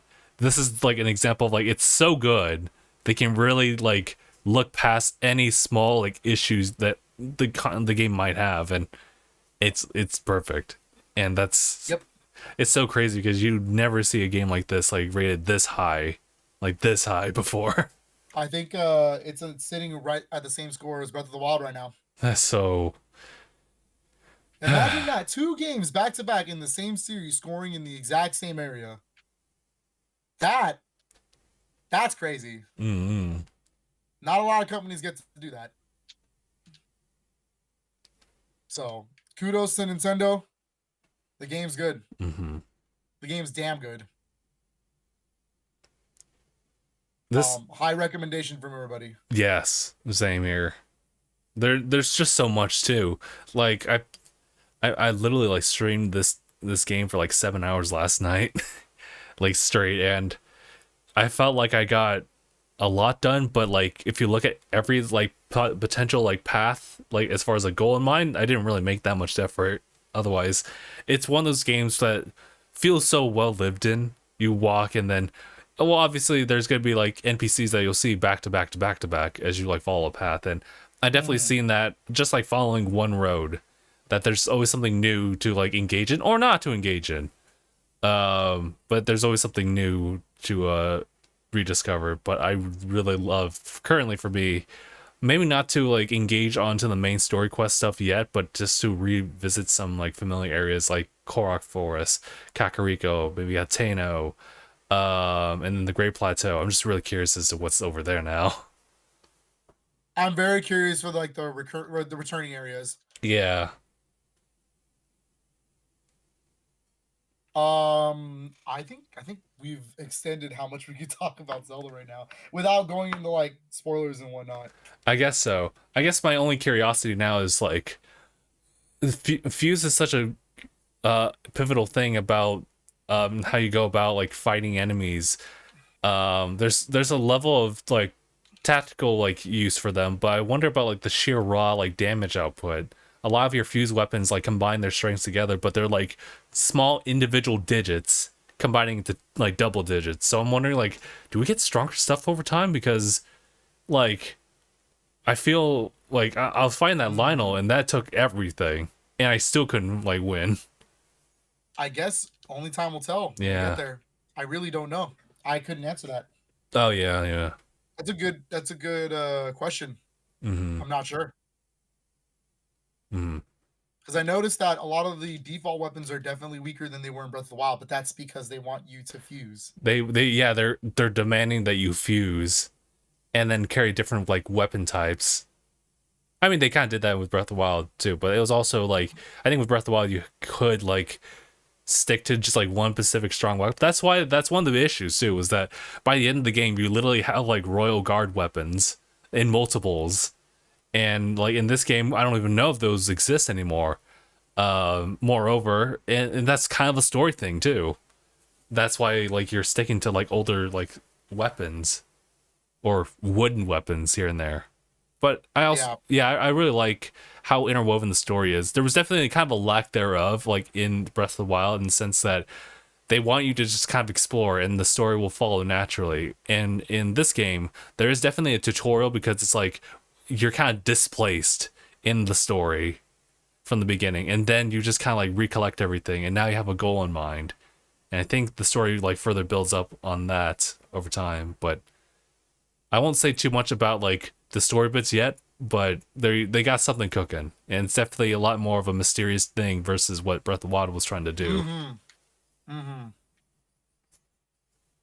Because like with Breath of the Wild, it's definitely like who's Link, what Link has done, who's the people like affiliated with Link, and now it's just like where's Zelda? What is she Pretty doing? much. Why is Pretty this much. like this? Yeah, but yeah, Oh, I almost died. well, Yeah. but yeah, this is definitely a treat of a game. So I just recommend like honestly, there are ever since its launch, there's been a fantastic set of like Nintendo Switch games. But honestly, this by itself is justifiable for like making that purchase. It's that Mm-hmm. by itself. I'm not It's sure if it's my favorite Switch game. Again, that's a little biased. yeah. That's definitely a little biased answer because I'm a big Mario fan. But I again, Zelda is my second favorite series of all time. I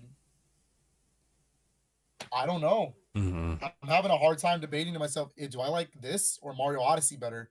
Yeah. Honestly, like I'm I'm kind of like excited but also nervous as to like what can what can Mario as a franchise do that's kind of on par with this? Maybe not like open world or anything like that, but like just what can they I how can they reinvent one Odyssey, which I think was like the best Mario game, 3D Mario game that I played in a while. I How can they do think you that? can reinvent it, but I do have an idea, but it's the blueprints that Bowser's Fury Ring Oh has set. yeah, okay. If they do that, oh my god. If it's one giant open world, but the sections of the open world are the levels themselves, and you can just walk up to it, that There that's it. that would make the whole thing. That would be like my dream Mario game. My dream 3D Mario game. 2D Mario game is a little different. Yeah. I feel like you just need a good art style to make it good, but Mm-hmm. But I can also see something applied to 2D Mario too, but we're definitely talking about like just pushing the 3D forward and see what they can do with that.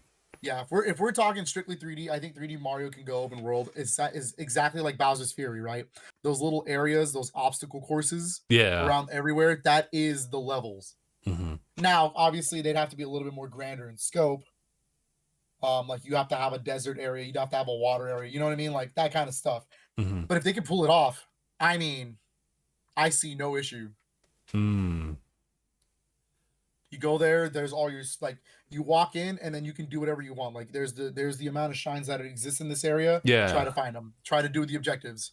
Yeah. Kind of similar to like yeah, fusion between Odyssey and then now like Bowser's Bowser's Fury. Fury. But I think the to put it into perspective, imagine if all of the levels from Odyssey Mm-hmm. were just one open world. Yeah, they were just there. You could just walk there. There's not a You means of just walk to transfer. them. Yeah. That would be the only real true way to push that series, in my opinion. Mm-hmm. Kind of like how Thousand Year Door had like different worlds and whatnot, but they of course you had to like walk to the individual warp pipes to get to them. Mm-hmm. Or even more recently, Paper Mario and Origami King. Something kind of like that, but like I'm starting to see like pieces like that. Like as I'm thinking about this idea, not that they're gonna do it, but Yeah, yeah. So now I'm just like super curious about these different IP. Now I'm curious about like Metroid Prime 4. man, the day we have to say goodbye to the Switch, it's going to be such an interesting conversation to have. Oh my god! And what do you replace that with? What do you replace that with? Because this is clearly, this game shows that then the Switch still has some juice in it. Yeah, Wizards. This and Xenoblade Chronicles 3, I think are like, Oh yeah, yeah, these are like yo, Switch is still alive and well. So I guess we'll see. yeah. I think that's pretty much everything for our talks on Zelda and the podcast. Is there anything else you'd like to add in about like That's the podcast. Holy That's why I said we shouldn't have started with Zelda, because there's so much things. Like there's the Redfall discussion, there's the Xbox, like we can there's not. Guardians of the Galaxy Volume 3. I mean, do you still want to talk about that? Like, I mean, we can okay, yeah, we can do that. We still got do time. that. I, Well, let's do what do you want to do first. I think we can get rid of Guardians pretty easily. Guardians, okay. Kind of. Oh, well, okay. I was gonna say Well, like let's just if we're talking video games right now, then we could like literally jump off of like how good this is versus how the certain other title has been. let's talk about Redfall. I'm down. Okay, so Redfall released the week before Zelda. yeah, we played it and last Monday. Mhm. We had fun like multiplayer wise, but that was definitely it was just kind of okay for me. It was very mediocre at best, and I think it's that's unfortunate. The studio Arcane Austin is known for decent games. I wouldn't say here's the thing about Arcane Studios, right? Hmm. People need to remember there's two Arcane Studios. There's Arcane Lyon Hmm. in, I believe it's France, and Arcane Austin, which is in Texas. Arcane Lyon is the one known for Dishonored.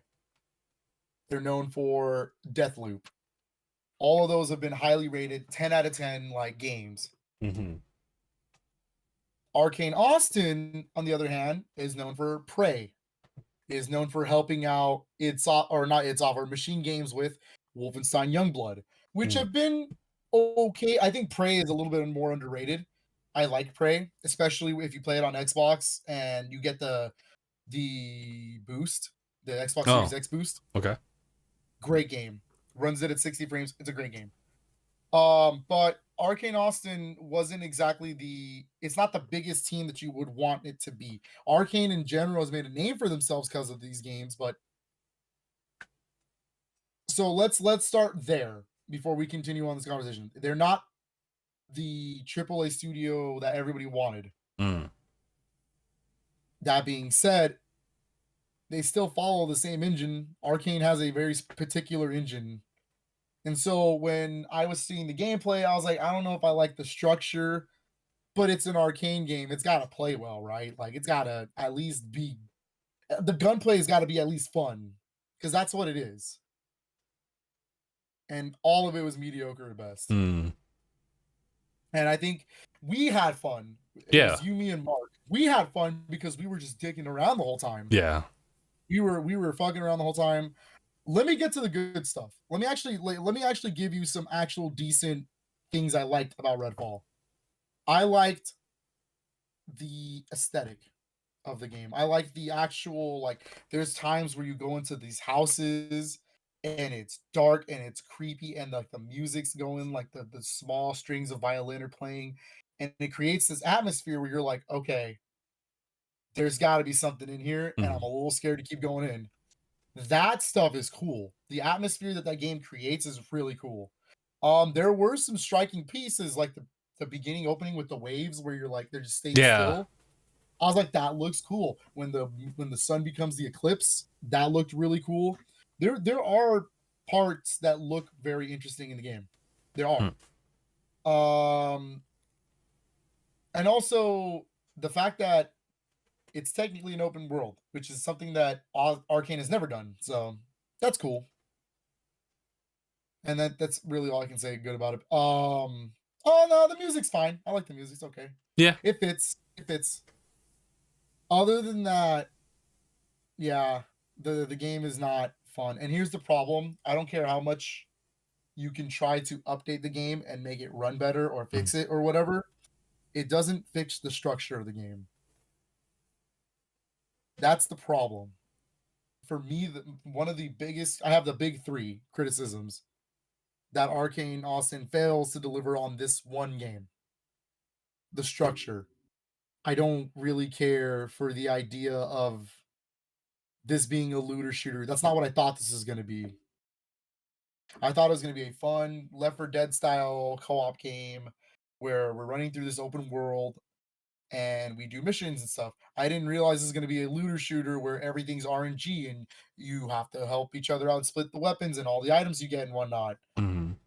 And that wasn't really fun, especially because the missions are just get over here, kill enemy, good job. There weren't really interesting ones. Mhm. A lot. Two. If it's an open world game, right? Here's the problem: Breath of the Wild, Elden Ring, Tears of the Kingdom. The best thing that they do about the open world game and why they keep pushing the open world genre is curiosity. It's the idea that you see that there's something there and you know there's something there and you go in there and the game rewards you for it. Mhm. Whether it's like just a little bit of money or something, it was still cool that the developers knew that they could put something there. Those three games are the like prime examples of open world right now. And a little bit of Horizon, but Yeah. this is not that. And again, even though we go into these mansions and these manors, and we were like, "Yo, there's got to be something in this manor." I know it because there's like creepy like bats in the top.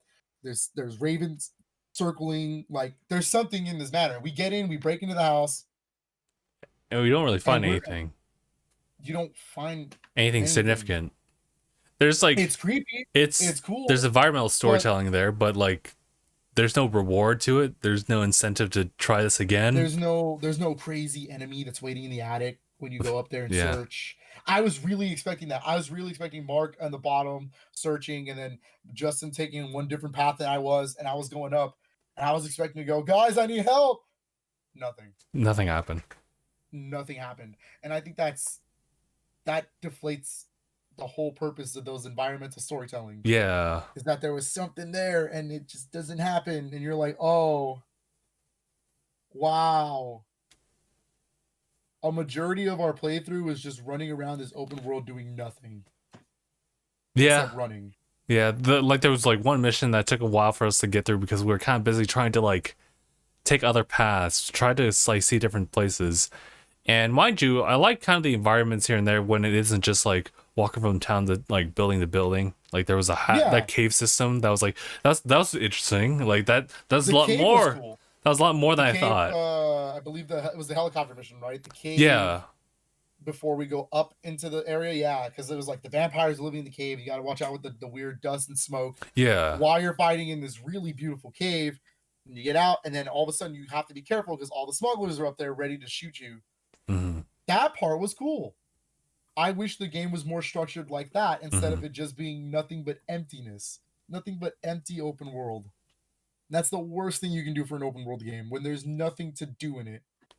I like the idea that like if they, I mean, there was definitely I guess what's the word? They had like kind of like a vibe that they wanted to put into the game where Yeah, it's kind of like it's cool. It's kind of a little bit more laid back. I would have loved if they just kind of like full like scaled to just make it more like a just a fear inducing type of open world where it's like the vampires were a lot like more legendary difficulty. They were something that you really did not want to fight yeah, unless like you knew how yeah. to do it. I think they should have went all in on that, and they didn't. Vampires are so dead easy. They're brain dead easy. Yeah, and Speaking of brain, AI is pretty yeah, brain dead just too. generally speaking, because like a lot of them are just like these vampire followers, cult believers, and like they're just like regular mobs. Like they just help Hmm. replenish your ammo. That's it. Hmm. Maybe if you were playing solo on a higher difficulty, maybe that would be a little bit more challenging. It isn't. Damn, I tried it. he's Listen, confirmed. Confirmed. I can confirm to you right now. After the multiplayer session, I was like, that was It's too whatever. I had easy. fun. I had fun, but I was having fun because I was playing with people, and I always have fun when you play with friends. That's just how it Yeah. works. So the next day, I was like, you know what? Let me play it single player and see what this is. And it's even worse. It's so boring. Mm-hmm. The AI doesn't get any better. The health, everything is the same. You want to know what I did find out? Justin was hosting the server. I was. None of my story progression carried over.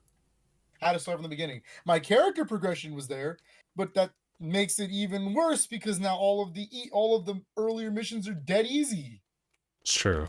I was already like higher leveled.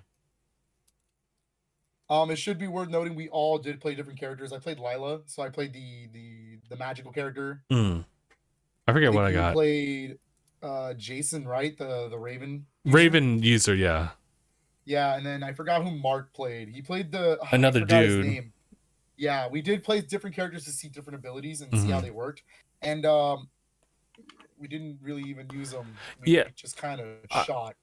yeah. So one of the issues was that like I love, as like the RPG enthusiast, I love the aspect of leveling up like the character and seeing the growth as you play along, and they have like a level tree because you kind of need that for open world at this point. Mm-hmm. But you know, I have a certain couple of abilities, but I didn't really gain a lot. I didn't gain a lot of skill points over the course of us playing, so I only got like two Same. upgrades. And that was kind And of none it. of it really unlocked a lot of Yeah, things. Like I think it had some use case scenarios, but otherwise you could just like run gun, you're good. I think the thing is, if it's gonna be Borderlands, right? Because that's the best comparison to this series. Mm. If you want it to be Borderlands, the abilities need to be fun, and that's what makes Borderlands so fun. Is that your secondary stuff is really fun to use. Like Hmm. I'm very much a necromancer user in that series, so I play Lilith, I play Maya. Like I'll use like all of their magic abilities and stuff, Mm. and like they work really well in that game. She's definitely like the support character. It's great. That didn't happen in this game. It felt useless to have those abilities. Like we were already done with those enemies before I can even use the really cool shield where you can deflect bullets and then throw them back. Mm. That didn't happen. And I think that's the biggest thing is like its structure, the AI is bad, nothing happens in the open world. And the fact that even if you're in single player, you have to be online for what? For what absolute reason is that a thing? Like this isn't Destiny. You're not on a server. The game's not like you don't need to save that kind of character. Like nothing saves. So what's the point anyways? That part pisses me off. Like forget the fact that it doesn't even hit 30 frames per second. Forget that fat motion. Hmm. Forget it at all. Forget the fact that it's not even like it didn't launch with a 60 frames per second like performance mode. Forget all of that. That's the least of its problems at this point. Hmm. That just adds to it. Redfall was not good. I uninstalled it right after that. Yeah, that's yeah, that's unfortunate because like a lot, like well, as far as first parties, there's not a lot that like really like show up like up front that are like new.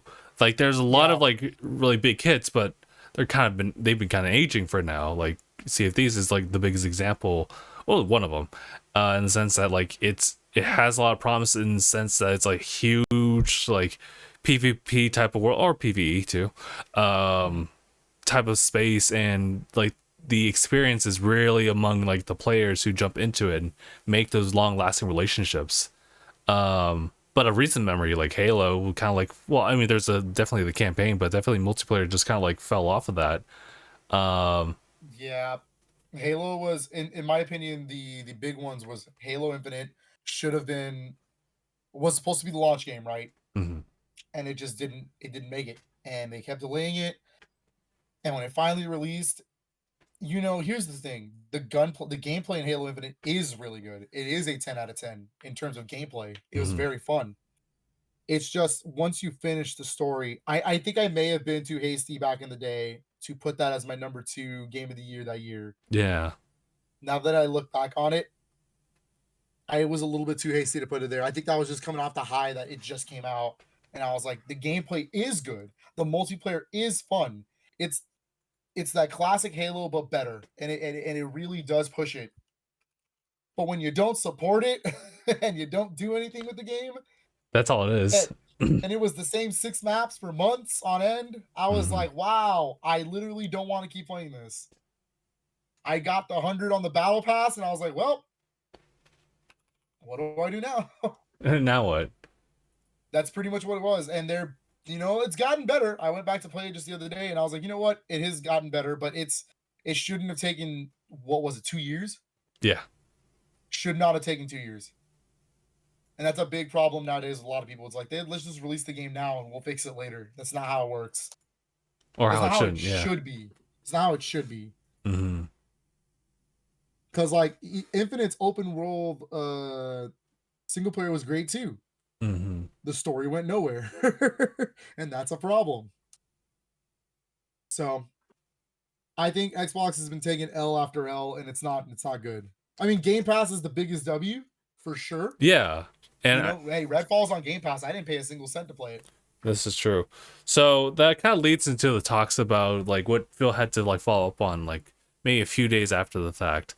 Yeah. Well, it's interesting because they announced their what are we calling it? The showcase, Xbox showcase, So the Xbox showcase is start real June. briefly, yeah, June 11th on a Sunday at 10 in the morning, and then right after it's into the Starfield Direct. Which I like that distinction, and I'm very curious as to what they're going to try to follow up with now, especially since Phil has said his piece. They probably already had Mm-hmm. things prepped up, but Phil essentially said, and it's nothing new or anything, but it definitely got a lot of people woke about it Mm-hmm. in the sense that like they're not trying to compete in a similar fashion these days against PlayStation and Or Nintendo. Nintendo. Yep.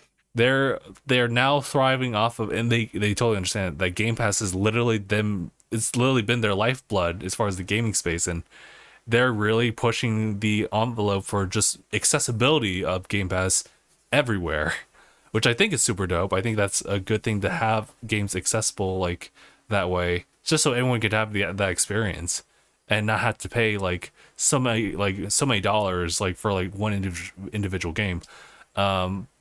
But I would say, and I do kind of disagree on the idea of what he had said. Obviously, this is kind of like he's kind of under pressure. He got interviewed on this podcast, so he kind of had to say something.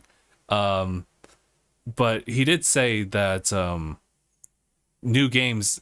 He had like the saying was that new games from them wouldn't automatically, change anything drastically. I think over time with the release of new games like that are specifically for that platform or just the Xbox community like ecosystem, I think that by itself over time with a better reputation gives them like a better identity for like the Mm-hmm. gaming community like at large. But yeah, here it just kind of sounds kind of defeatist almost. He definitely, you know what, that podcast, for by the way, it's the Kind of Funny's X Cash podcast. Yes.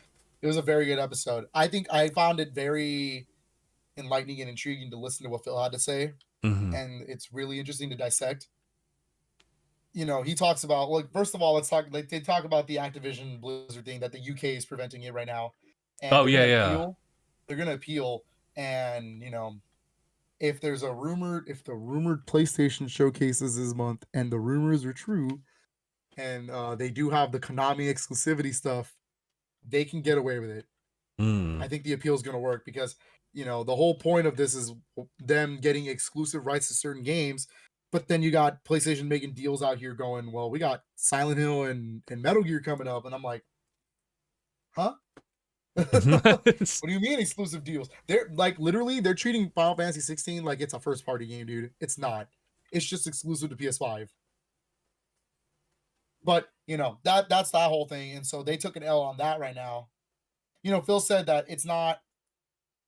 it wasn't their main plan, but it would have it's definitely extended how many games they can put on the Xbox faster. You know, Hmm. so his plan is to get a first party title out every quarter, at least one. Um, that being said, I think when Phil said we lost the worst generation to lose, and that was the Xbox One, I felt that. Ooh. I definitely felt that because that is the worst generation to lose. Listen, you and I are physical collectors. That's just Mm-hmm. how it is. But with PS4 and Xbox One, people have built their digital libraries. Those digital libraries have carried over. You know, I mean, let's not so much Nintendo. We'll get into that later. But Mm-hmm. you know, people have already built their digital libraries. This is their stuff now, carrying over to the next generation. And for Xbox to lose that generation hard, yeah, yeah. Primarily, PS4 players were always, you know, primarily everybody was going to be on PlayStation. That's just how it is. So yeah, they're not trying to compete with Nintendo. They're not trying to compete with PlayStation. They are their own entity at this point, which is funny enough. That's how Nintendo thinks about themselves. So Mm-hmm. Nintendo's not also out here fighting with everybody. They're just here. So there's that. Um, Another interesting tidbit was yeah. So the new games things, right? Mm-hmm. Um, I agree and I disagree with what he said. Let me start with this. I do think he's right. I do think to a certain extent he's right. New games isn't just gonna immediately have everybody flocking over from PlayStation to Xbox. Yeah. But Phil, it sure could help. It sure could do a little bit better. Like, you know what I Mm-hmm. mean? Like, yeah, he's right in that sense in what he's saying. It makes sense. Nobody's just gonna jump ship just because you got one or two good exclusives finally. Mm-hmm. When PlayStation can literally make 10 exclusives in a year and be good. Or get It's people talking. Yeah. but you can have people talking. You know, Starfield comes out and it's amazing. You finally have a banger. Like it's that kind of stuff. Like, yeah, you Yeah. still need those games though. You know what I mean? Like you really need those. And on top of that, you know, aside from the podcast, Xbox has been making these acquisitions like crazy. Yeah. None of them have come to fruition. Where is the next game from them? You know, we like I just showed off some Double Fine games, but those are on other consoles. Yeah, so it's like, yeah, and like you could say like Minecraft Legends is like sure because like Mojang's under Xbox now, but like it's But everywhere too. but Minecraft Legends sold 78% of its profits from Switch. So Ooh, you tell me, ooh, that's rough. Minecraft's biggest region is Japan. And when you look at the Japan sales, I think it was like 78% of people bought it on PlayStation or on Switch. That's first of all, that's wild. That's like Japan like really like took into Oh, like they Minecraft. love Minecraft, but That's nice. they're Steve got in because of that in Smash. But Hmm. yeah, like there's that. I think some of it was PlayStation, and then like very bottom of the list was Xbox. Now, granted, that has to do with the fact that they don't take Game Pass into consideration. I do know that Series S has been very popular in Japan That's nice. because of the fact that it's Game Pass, so they don't have to buy games essentially. So Yeah. yeah, so that's been a really big thing for them. That's why they've been a little bit more focused on getting Japanese games on there. Hmm. You know, Nino Kuni 2 just came out like last month or something like that. Oh yeah, yeah, So that's right. that's good. That's good. Let's keep that going. Yeah. But Oh, go ahead. you know, like but again, they are making money. It's just not in the way that people think they are. Right. Like, if we're talking about the Xbox platform as a whole, yeah, it's not gonna be winning any. It's not gonna be winning the console wars, quote unquote. It's not. They really did lose the worst generation to lose. They should have came out the gate swinging with Xbox titles on Xbox One, and they didn't. I mean, you can make the argument that they're there, but again, all these acquisitions, where are the games? Where is Double Fine's next big exclusive for? Like Hmm. Psychonauts 2, brilliant. It was a Game of the Year nominee. It was also on PlayStation. They had to release it. Granted, the sorry, Mike. Granted, the next gen version was Series X exclusive, so that was cool. But where are the games? Like, Hmm. you know, Obsidian. Where's Avowed?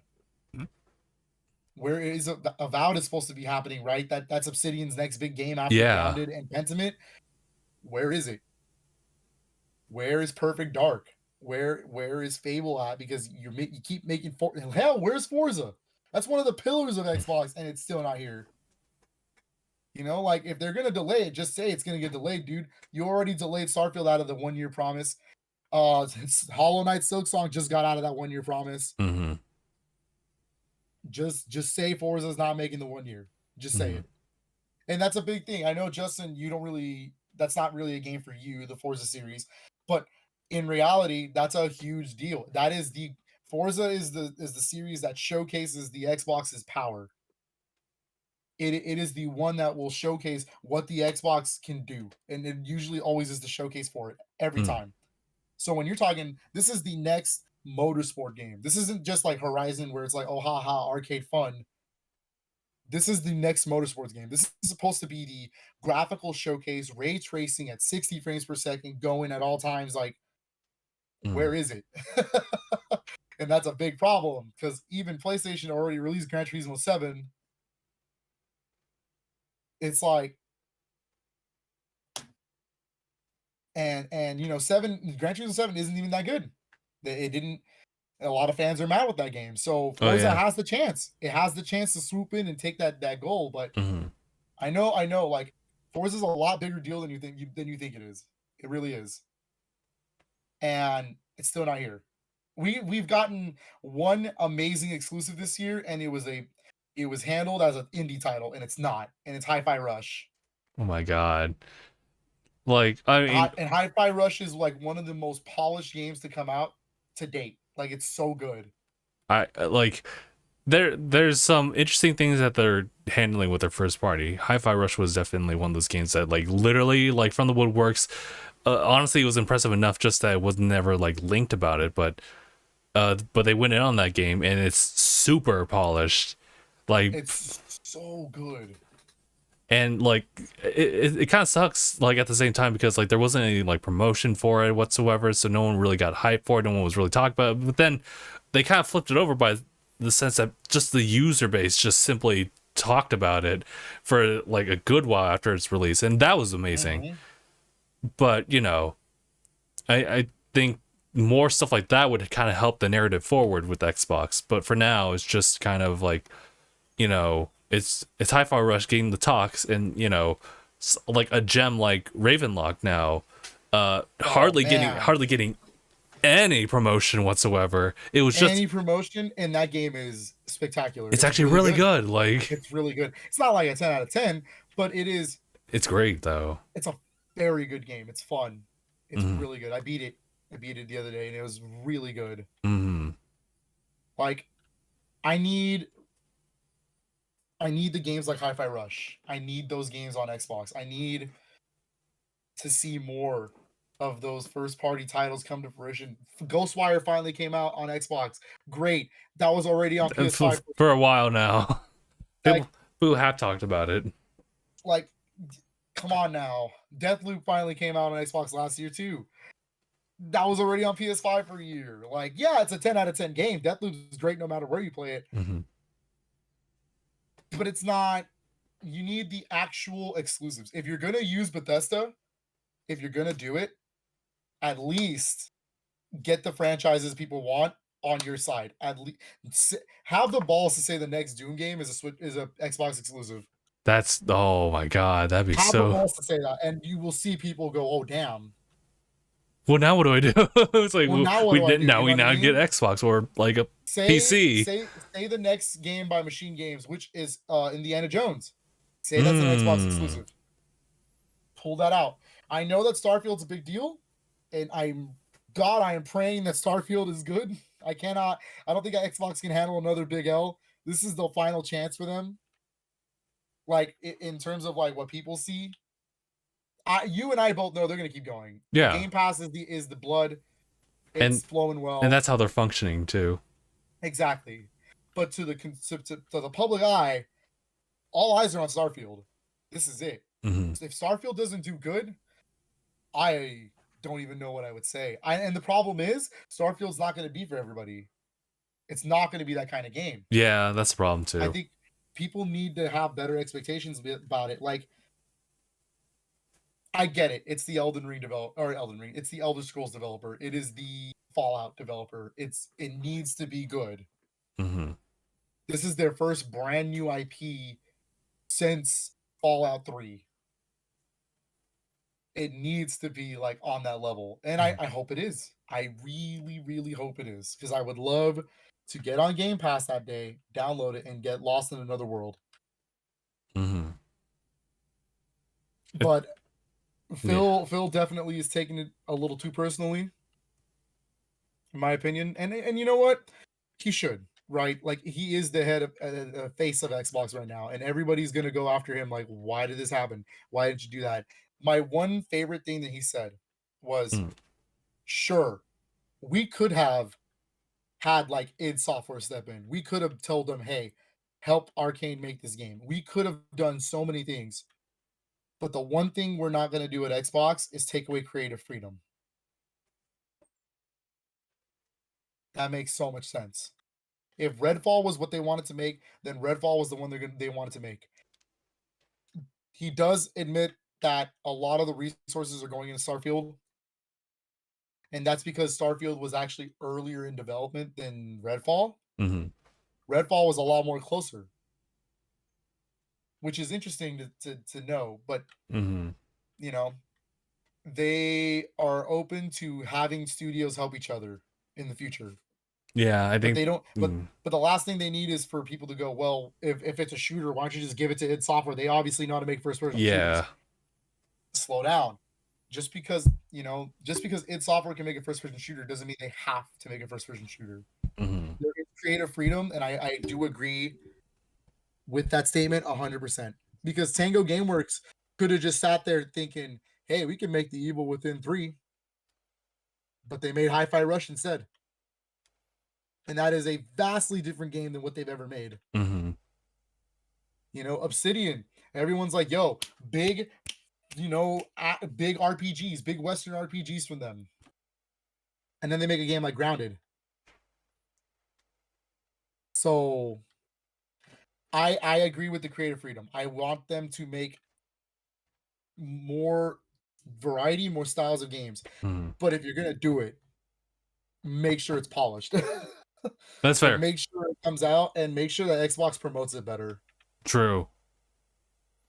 Like, I would love, like I said, Machine Games is working on the Indiana Jones game. If that game comes out and it's kind of like Uncharted, like in the sense that Uncharted is inspired by games like Tomb Raider and Indiana Jones, or in the movies like Indiana Jones. Mm-hmm. What better way to have a cinematic game like that than the freaking like trendsetter of that genre? Like, Hmm. that would be so crazy. I think would be really cool. I would really love to see how they adapt like gameplay into like a cinematic type of like game. Plus, Machine Games is also very well known for storytelling. Like Wolfenstein didn't need all that crazy ass story, but it got it. It has this crazy where Nazis are like they won. If you've never played Wolfenstein, the New Order or the New Colossus or any of those, play them. They're great. But that's like the Nazis have won instead of like the U.S. or anybody. They've taken over pretty much the world, and it's like you're an underground resistance fighter going up and trying to like stop it. Mm-hmm. And it's like all this crazy, like you go to the moon because they have a moon base because they're so technologically advanced ahead of you guys. This Like, that kind of stuff is crazy. And that kind of weird storytelling can get away with Indiana Jones. Like, I'm talking like, for Christ's sakes, Kingdom of the Crystal Skulls about the Crystal Skull alien thing. Like, come on, get out of here. Like, get the fuck out of here. Like, they can do a lot of cool things. mm-hmm. But there's also, where's Fable? Fable needs to be good, but the True. problem is Fable is also, a lot of people have a lot of faith in Fable. Fable has never been that kind of series. It's never been like the Xbox like franchise. It's good, they're fun, but that's never been like the Elder Scrolls. So I just wish that the companies that they're buying up would put out more. Like, we just got an update for State of Decay 2. Huh? Why? Where's State of Decay 3? They showed that trailer. This is true. We're also missing a couple things.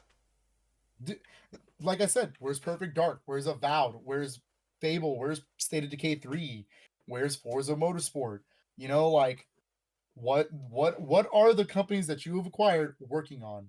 I would like to see that happen. Where the hell is Everwild? I just don't think about it. I tried to, but like Rare said it was a thing, and now I can't because I love Rare games. And Mm. like, huh? Like, what's Rare been cooking? What's in it or Yeah, in Exile? Like, what they could do, they could just give us updates to that one at the very least. th- at least. But like they bought really interesting companies. Like, I would like to see those company or developers do something. Or I get it. Like, we're finally. I'm hoping we're getting to the era where like everything's coming to fruition. Mm-hmm. Everything's finally showing up slowly but surely. Like, I would love to see id Software's next game at this Xbox showcase. Mm-hmm. I would love to see um in Exile show off maybe a new Bard's Tale, or even like if it's a something along the lines of like Wasteland, like those tactical RPGs. I would love to see more of Avowed, because I don't even know what it is. They kind of just barely showed it. Mm-hmm. And if it's Obsidian making another first person RPG, what was their last one? Wasn't it Fallout New Vegas? I mean, goddamn, that's a 10 out of 10 game. Like, I need to see those. I need to see those come to fruition, and we're just not getting those. They Xbox reminds me of Nintendo during the Wii U era, Ooh. where we had this one game that came out, everyone played it, and that was it for like months on end until we got a new one. Man. But the difference is that Xbox, the games that are coming out aren't even good, and that's the problem. Uh, Well, I mean, like, look, let me not speak too badly. Minecraft Legends, I heard was good. You know, I yeah. heard it was good. Psychonauts 2, like I said, was great. But those are also multi-platform games. So So I like you can't what's really make the distinction to even give it like oh that's Xbox. So like no, I played it on Switch. yeah. It's Like, I do it. I make the distinction because I'm a weirdo and I like to buy first party games on first party consoles. mm-hmm. That's me. But for anybody else, like, of course, Minecraft Dungeons runs just fine on Switch. Just play it there. Half of Japan, almost 99% of Japan is playing Minecraft on the Switch. Like, Yeah. So I mean, it's kind of difficult with how they are right now because obviously Game Pass is now an ecosystem than just live service like on Xbox platform. Like it now has expanded to mobile. It's been like on PC, and so the way that they have to like get those sales or at least get people aligned to Xbox is like an entirely different way. Like it's one thing to say like, oh, well now they came up with Starfield. Oh, I gotta buy an Xbox now. Like that's one case scenario, but there could also be a thing where it's like, oh, is it really good?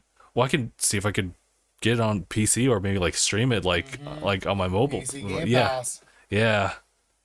But that's what they want. But clearly, not people are talking about that, or nor is it like going in that direction for them. So I mean, I think what they could do, like they could just like show off like a new IP or even like an existing franchise with a new game coming out, and just like I guess do what they did with like Tears of the Kingdom and just like show it off, but also like put the emphasis like this is gonna be available day one on Game Pass, Mm-hmm.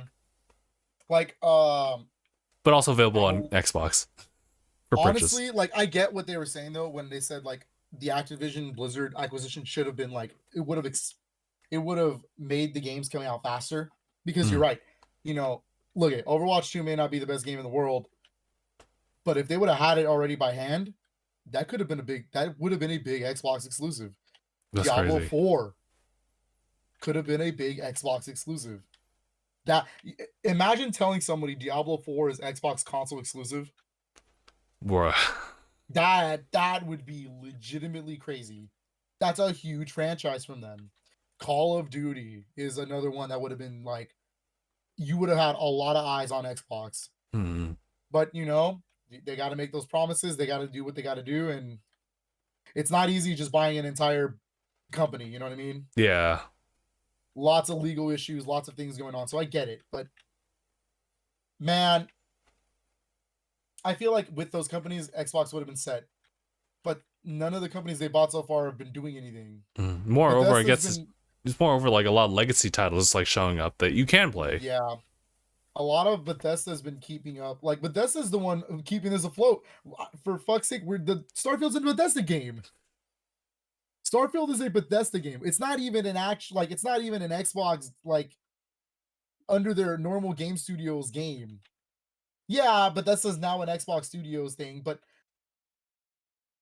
it's wild to think that the dependent on the first party stuff now is now on a company not known for doing first party games. They're known for doing like multi-platform for everything. Yeah. But like, yeah, I would love if like the showcase had the next id Software game. I think we're gonna have like a definitely do a smaller podcast around that time frame for Yeah. sure. I'd love to watch it with folks. I'm not sure that would be feasible for anyone else, but I'll do it. Just putting it out there. Putting that energy out there. But the day before we could always do the podcast. We can talk about True. what might be there, what might not be there. Like, Yeah. I was thinking about that. We can go down the list of their first party titles of their companies, developers. See what they got cooking, Yep. So, but yeah, Xbox, it's not doing too hot right now. Definitely, yeah. At least in the public eye, it's not doing too good right now. Right. Because now we're kind of looking at Xbox as like a gaming company and not just like a live service type of thing. Mm-hmm. But hey, play Ravenlock. It's good. Yes, do it. It's exclusive. So do it. Do it. Do it. It's exclusive. I wish they didn't take it off so early, but their last game, that developer, Coco Cucumber. Oh, which game? I wish they didn't take it off so early. It was called Echo Generations. Echo Generations. It was like Paper Mario meets Stranger Things. That's what I like to describe that What game the as. hell? This is the first time I'm kind of hearing it, actually. Yeah, it's exclusive to Xbox. It's not on any other console. What was it again? Echo Generation. Echo Generation. It's got that same kind of pixely looking art style. Oh, okay.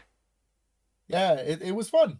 I would like to. I only got a little bit time in it because I was like, it's on Game Pass. I'll play it later. They took it off. Damn. So I'm like, yo, put that back on. Let me play. But yeah, let's hope that Xbox can get that kind of support.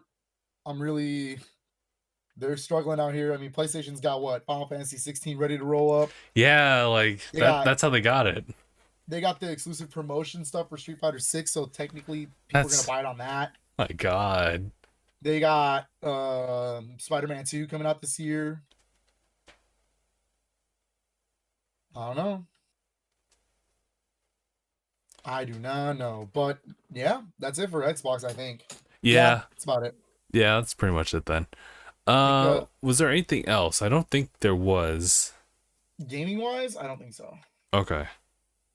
Did you still want to talk real quick about Guardians? I have a few quick notes about it. Oh yeah, okay. I did. You went to go watch it the night of. The night of, yeah. Like literally the night of. I'm talking like this dude bought tickets at like 10 o'clock at night or 11. Yeah, it was great. On a Friday. It was great. He did a stream and then was like, and messaged the chat, or our chat was like, hey, by the way, I'm going to watch the movie. And I'm like, huh? I'm in. So that was cool. But I went to go watch it the next day. Mm-hmm. Went on a date with Katrina to go watch it. But it was okay. Let me start with this. Guardians of the Galaxy Volume 3 is one of the better movies, one of the best Marvel movies to come out after Endgame, in my opinion. I think so too. I know it's only Phase 5, so I'm not gonna. Amongst the Phase 5 movies, I mean, there's only Ant-Man and the Wasp: Quantumania, so yeah, it's like 10 times better. Yeah, the competition isn't really there. Competition's not there, so yeah, it's the best Phase 5 movie so far. When I put it with Phase 4, it's up there. It's hard for me to choose if it's like my top 3 Phase 4 movies were like Doctor Strange and the Multiverse of Madness. I like Shang-Chi a lot, and I like Spider-Man No Way Home. Oh my God! Yeah. I think that this movie is like up there. It's probably like right behind Doctor Strange for me.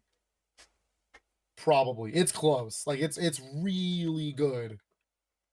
That being said, is it my favorite Guardians movie? No, but it's got a lot of good story beats. It's got a lot of lore that was like needed to explain. Mm-hmm.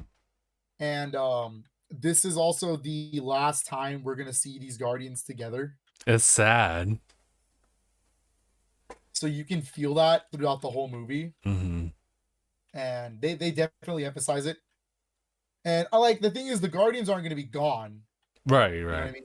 Like these characters are not gonna be gone, but they definitely we're gonna go in a little bit of spoiler territory, might as well, but it's been out for a little bit. So like, nobody dies as people Which is thought, great. which is great. People really thought some of them were gonna die.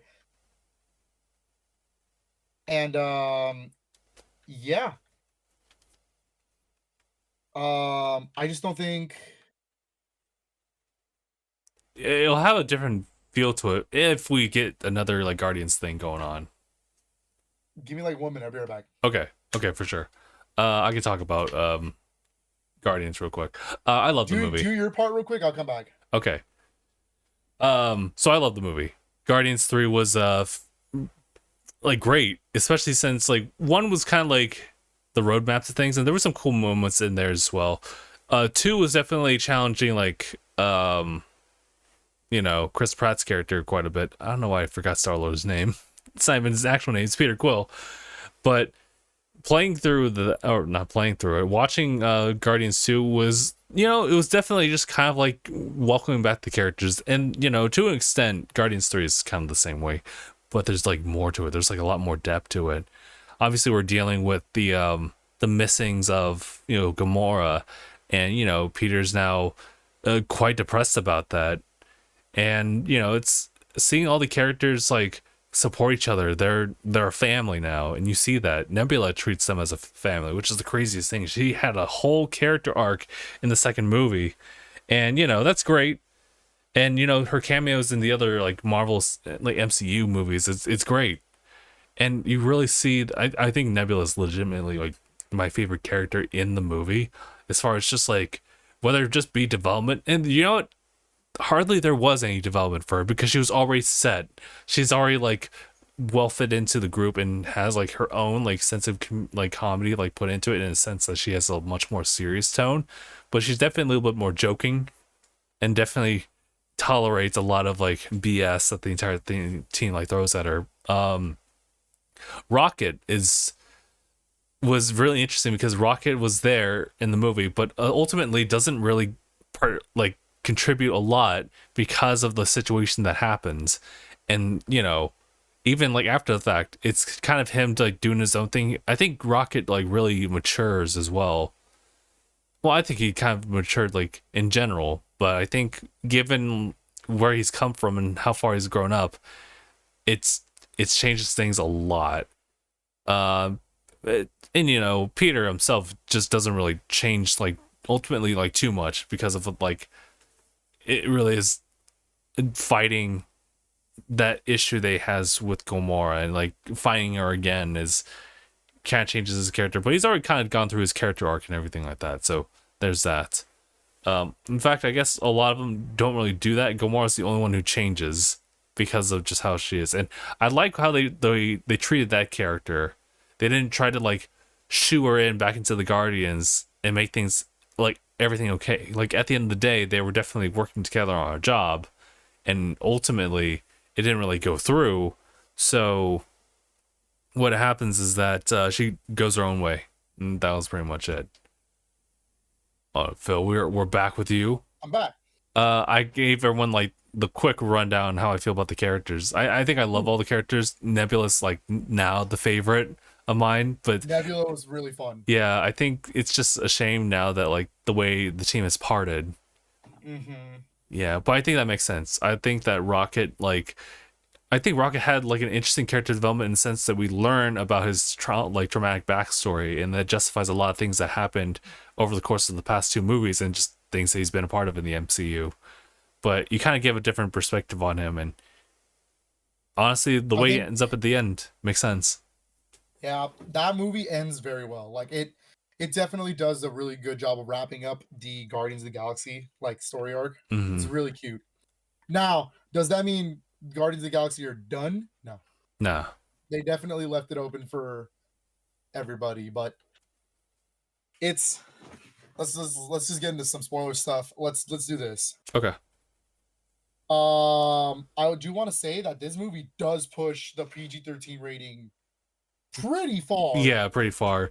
Because the Like, Guardians, they're not like the Avengers. They'll kill people. it's they're but not. that's not even they get pretty far into like the gory stuff. Yeah, that hallway scene is Like insane. that hallway scene was nuts. The amount of animal cruelty in that movie is fucking wild. Yeah, Which I get it, it's Rocket's story, but like, yo, that's whoa, like some of it's kind of painful to watch. yeah. And like they pushed that PG-13 rating very far. Like it's close to R. A little bit more and it would have been like R rated. hmm Like they even dropped MCU's first ever F bomb. Which is great for what it That was was was for what it was. super good. That's super good. Like, yeah, because every for people who don't know, if it's a PG-13 movie, you're allowed to use, I think, shit twice, and but you can't. But if you use the word shit twice, you can't use the word fuck. Oh, But if you use the word fuck and shit once, you can get away with it. okay.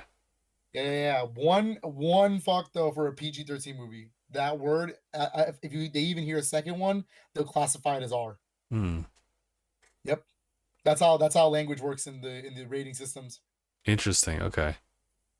It's a weird thing. Yeah, you learn about these kind of things when you're really into like movies and whatnot. Hmm. Uh, but yeah, like they get it really far. Like they push it hard. Like there's a lot of gorier scenes. The actual villain himself is like really messed up. I think he's a great villain. I think it's The best. yeah. I think he's the best Guardians villain. He's pretty damn good. Hmm Definitely. In terms of being an actual villain, like a real like what an asshole, dude. Like that guy Yeah. was a villain. Um, but overall, dude, the visuals were really good in that movie. The characters are fun. hmm Some spoiler stuff. I did not expect to see Howard the fucking duck chilling in a bar That's true. with like them playing poker. He was playing with Kraglin and Cosmos. That was so funny. Hmm And it's still Seth Green doing his voice like he did in the What If. That's funny. That's super funny.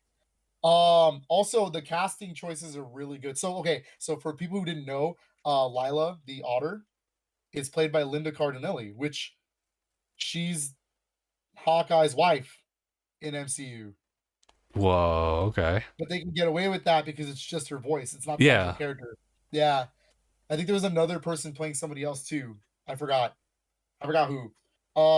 Rocket has four different acting roles. Like I believe there's baby Rocket, there's adolescent Rocket, there's teenage Rocket, and then there's adult Rocket. And I think two of those are played by Bradley Cooper himself. Mm. Uh, get this, um, Sean Gunn, so James Gunn's brother, who Mm. plays Kraglin, plays young Rocket, and then Baby Rocket's played by another child actor. So there's that.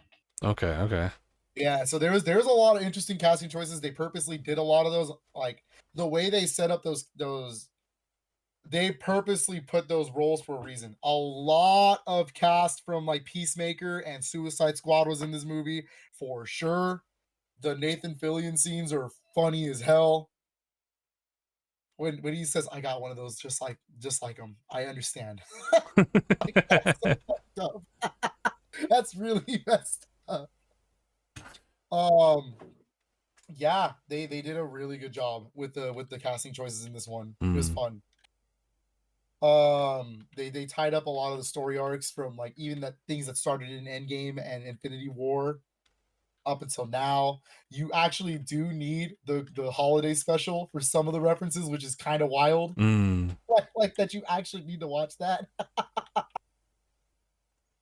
Um, and yeah, the Guardian splitting, that scene is really beautiful. And I should probably mention this now, the soundtrack, right? Because Mm. that's a big part of the Guardians experience. I know that my wife didn't like the soundtrack. she actually loves the soundtracks from 1 and 2, but when we got to 3, she was just like, "It wasn't really hitting as well as I wanted it to." And I was like, "No, well, it's probably because they're a little bit more obscure tracks, right?" Another big thing you have to remember is the arc of him getting the Zune. So, it's not just gonna be strictly 70s anymore, like 70s or younger.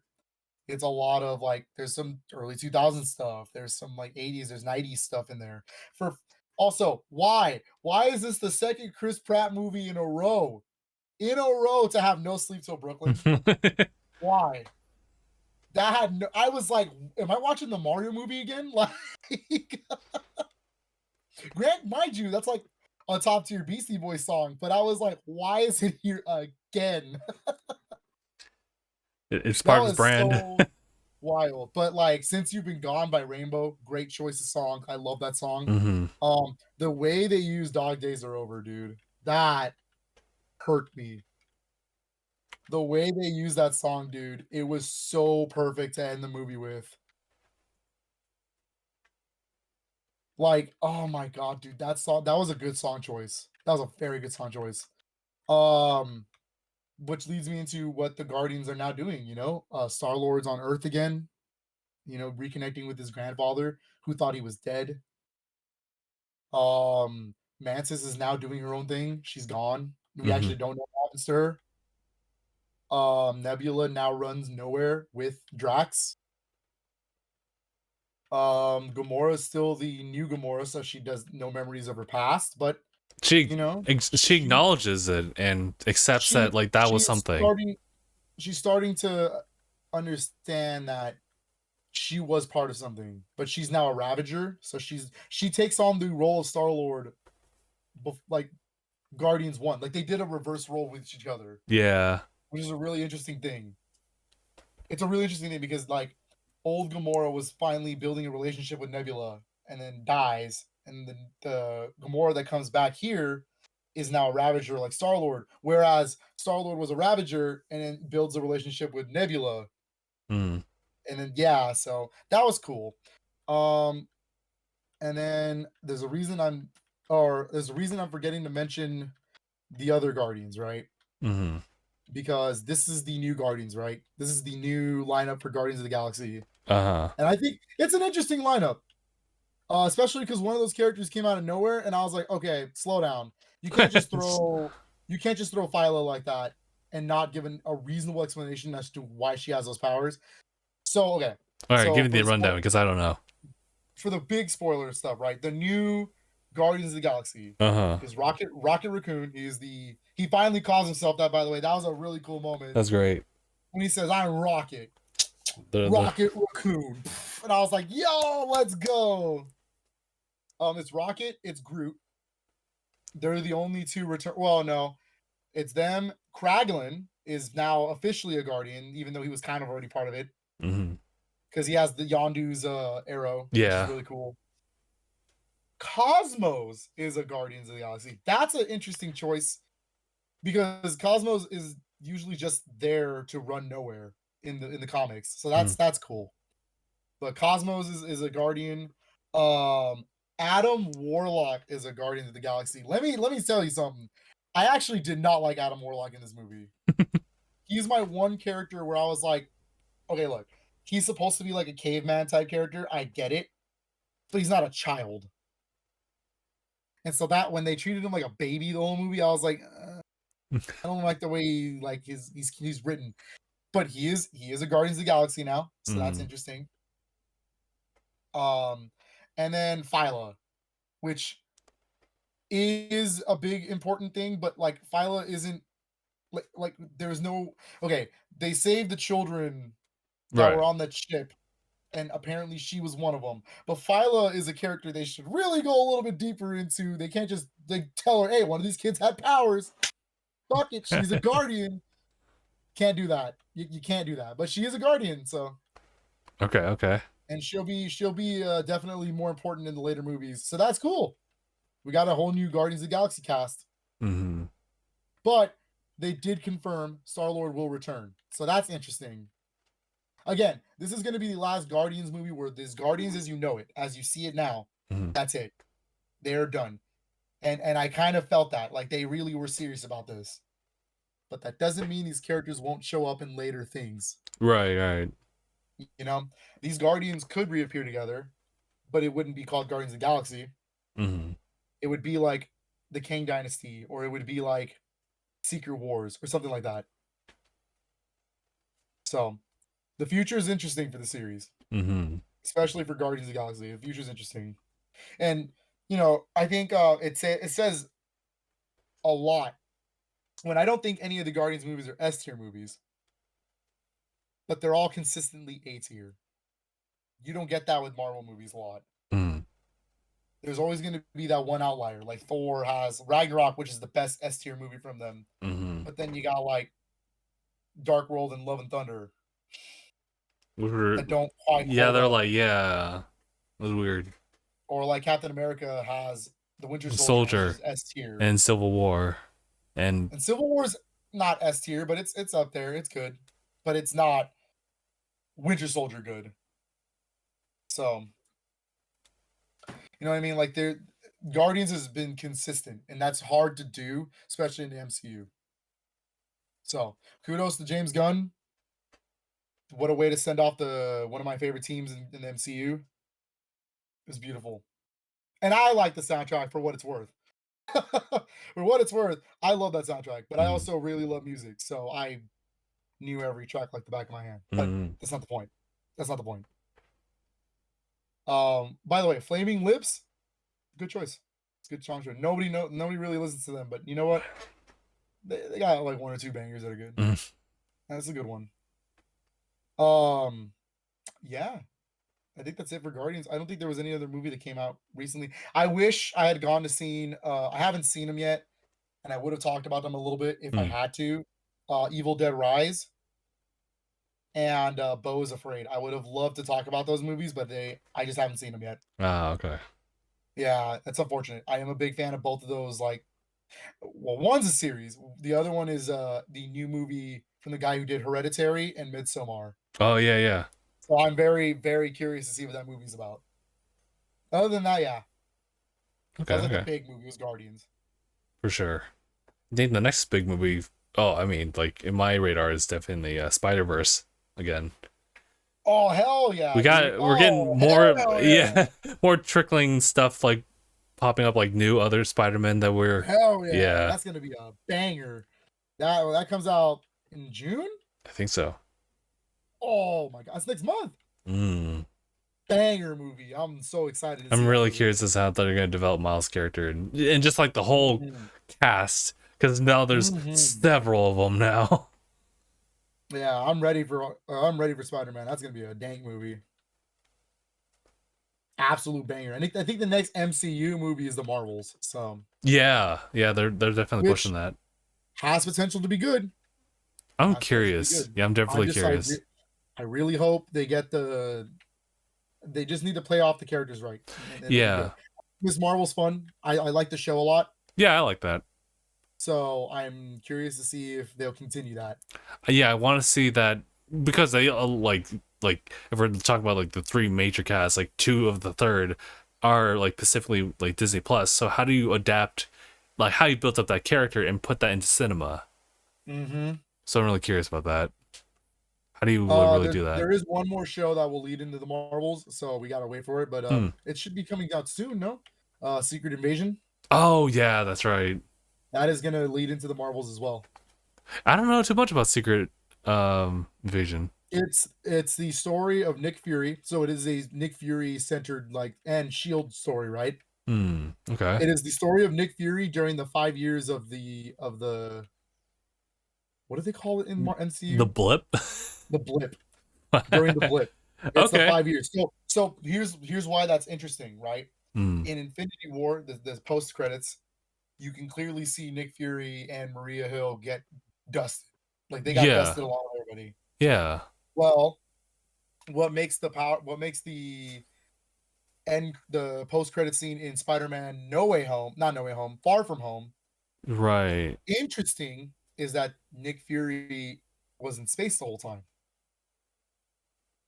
He's been chilling with the scrolls, and you can tell, and it reveals that the scrolls that Nick Fury and Maria Hill that are on Earth are actually Skrulls. So Infinity War dusted the Skrulls. They didn't actually dust Nick Fury or Maria Hill. So they will be in the show.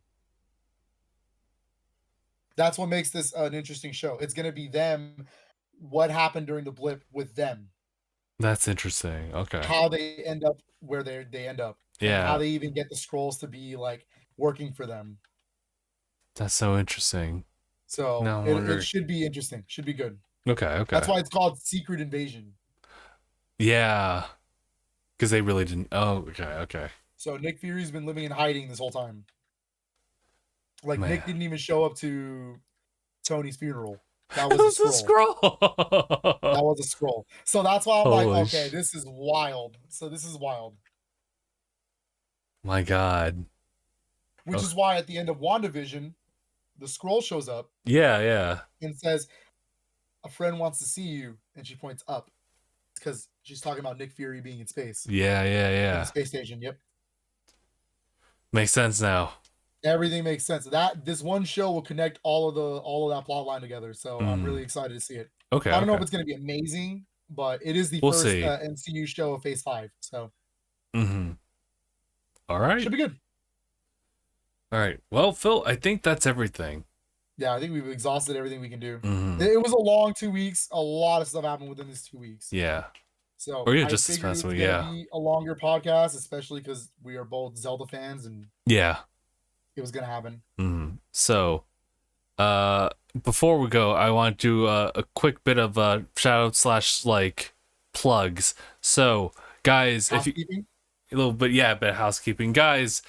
There's some new videos dropping every week when it comes to Tanuki Media. So I got something real quick. I don't think it really matters to do this like in chat, but I want to test this out. Do the command for Tanuki and see what happens. There we go.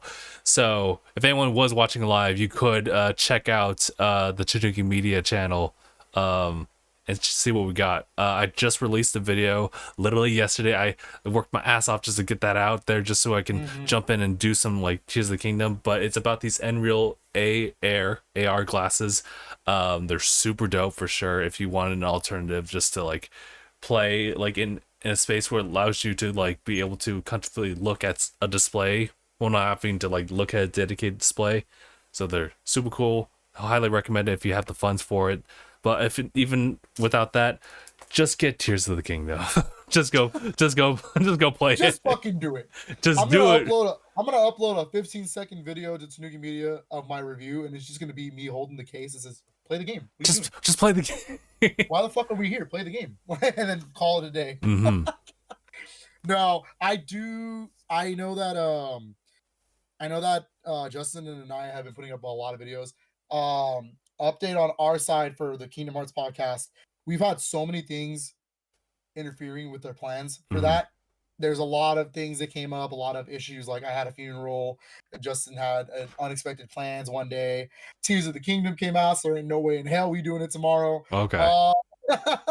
I'm pretty sure that was the whole reason. So I'm hoping that we can get it out by the end of the month. But if not, I think we can squeeze 2 of those by next month, especially because one of them's a topic one and then the other one's a game related review. Yeah, okay, So, gotcha. especially since Kingdom Hearts 1 is the one we're gonna review. Like it's the actual full-blown discussion about it. And then there's the topic one. So we're pretty ahead of the game as far as Kingdom Hearts stuff goes. We just have to actually record it. Gotcha. But yeah, that's pretty much it, I believe. Like on my end when it comes to Tanuki, but yeah, I was like, and then other than that, from my end, I have a lot of ideas for videos. I have to do a lot of game capture footage because I know that Anaya used a lot of trailers and stuff that he sourced and stuff. That's great. I need to put my ideas into play. I'm just lazy and I need to get it all done. But I'm also learning how to edit because I've never edited in my life. So that's hard for me. So I'm really trying to take, if everybody knows me, I literally live off working all day. So like I'm either playing a game in between things or I am trying to get ready for a stream, trying sometimes, or I'm trying to get sleep or I'm trying to work. And I am a very busy person. So learning how to edit in between all that is very hard, but I will get there. and hopefully I can make a presence on the channel soon. Alrighty. I think that's it for the housekeeping. We'll definitely do that a little bit more often in the Dang Podcast side of things. But for DangIT Podcast and DangIT in general, we are like releasing videos. I do want to take a lot of what I've been like streaming and put that onto YouTube now. I think it's high time to like start doing that, especially when it comes to Tears of the Kingdom. We've had a like a legacy with Zelda games showing up there, so I am just going to. It's interesting with OBS because it's something where like you can stream everything real time, but you can also like pause your recording side of things for any mishaps that happen or any delays that occur, breaks even. So it's kind of a more efficient way to like go through that stuff and like edit like an archive stream and put that onto YouTube. So see, I'm just playing with that one. So all right, that's pretty much it. Any updates on Nanaya's videos for Tanuki? He's been the one who's been kind of pushing for that, but so far he's been pushing out the Avid Adventures so far. So that's kind of what he's been going on about, but I understand that he also has some other projects. He just needs to disclose that one of these days. Yeah, he really needs to actually show up to these podcasts and actually he's not even here to defend himself. Yeah, like he really needs to actually get on it and update us with his stuff, because I think he's been working on some stuff too. He's really like putting the grind in as far as like getting and all I'm like, things. Bruh, you can at least tell us and update stuff. Like personally speaking, I'm trying to be the person that helps out with a lot of the social media stuff and like really update those things. And then homeboy is just like, nah, it'll be fine. I'm like, huh? What do you mean, dog? Like, that's not how this works. That's not how any of this works. We'll need to have a meeting about this. Yeah, I'm like, what are you talking about, dog? You just send me the things you have and I'll use them. Like, no, it's fine. I'll take care of it when it happens. And I'm like, huh? So okay, yeah. But yeah, that's pretty much it, everybody. Thank you guys so much for tuning in for another episode of DangIT Podcast. It's been episode 458. My name is Justin. And I'm Philip. And thanks for watching, everybody. # bye, everybody. Go play Tears of the Kingdom. Do it. Do it. Mark.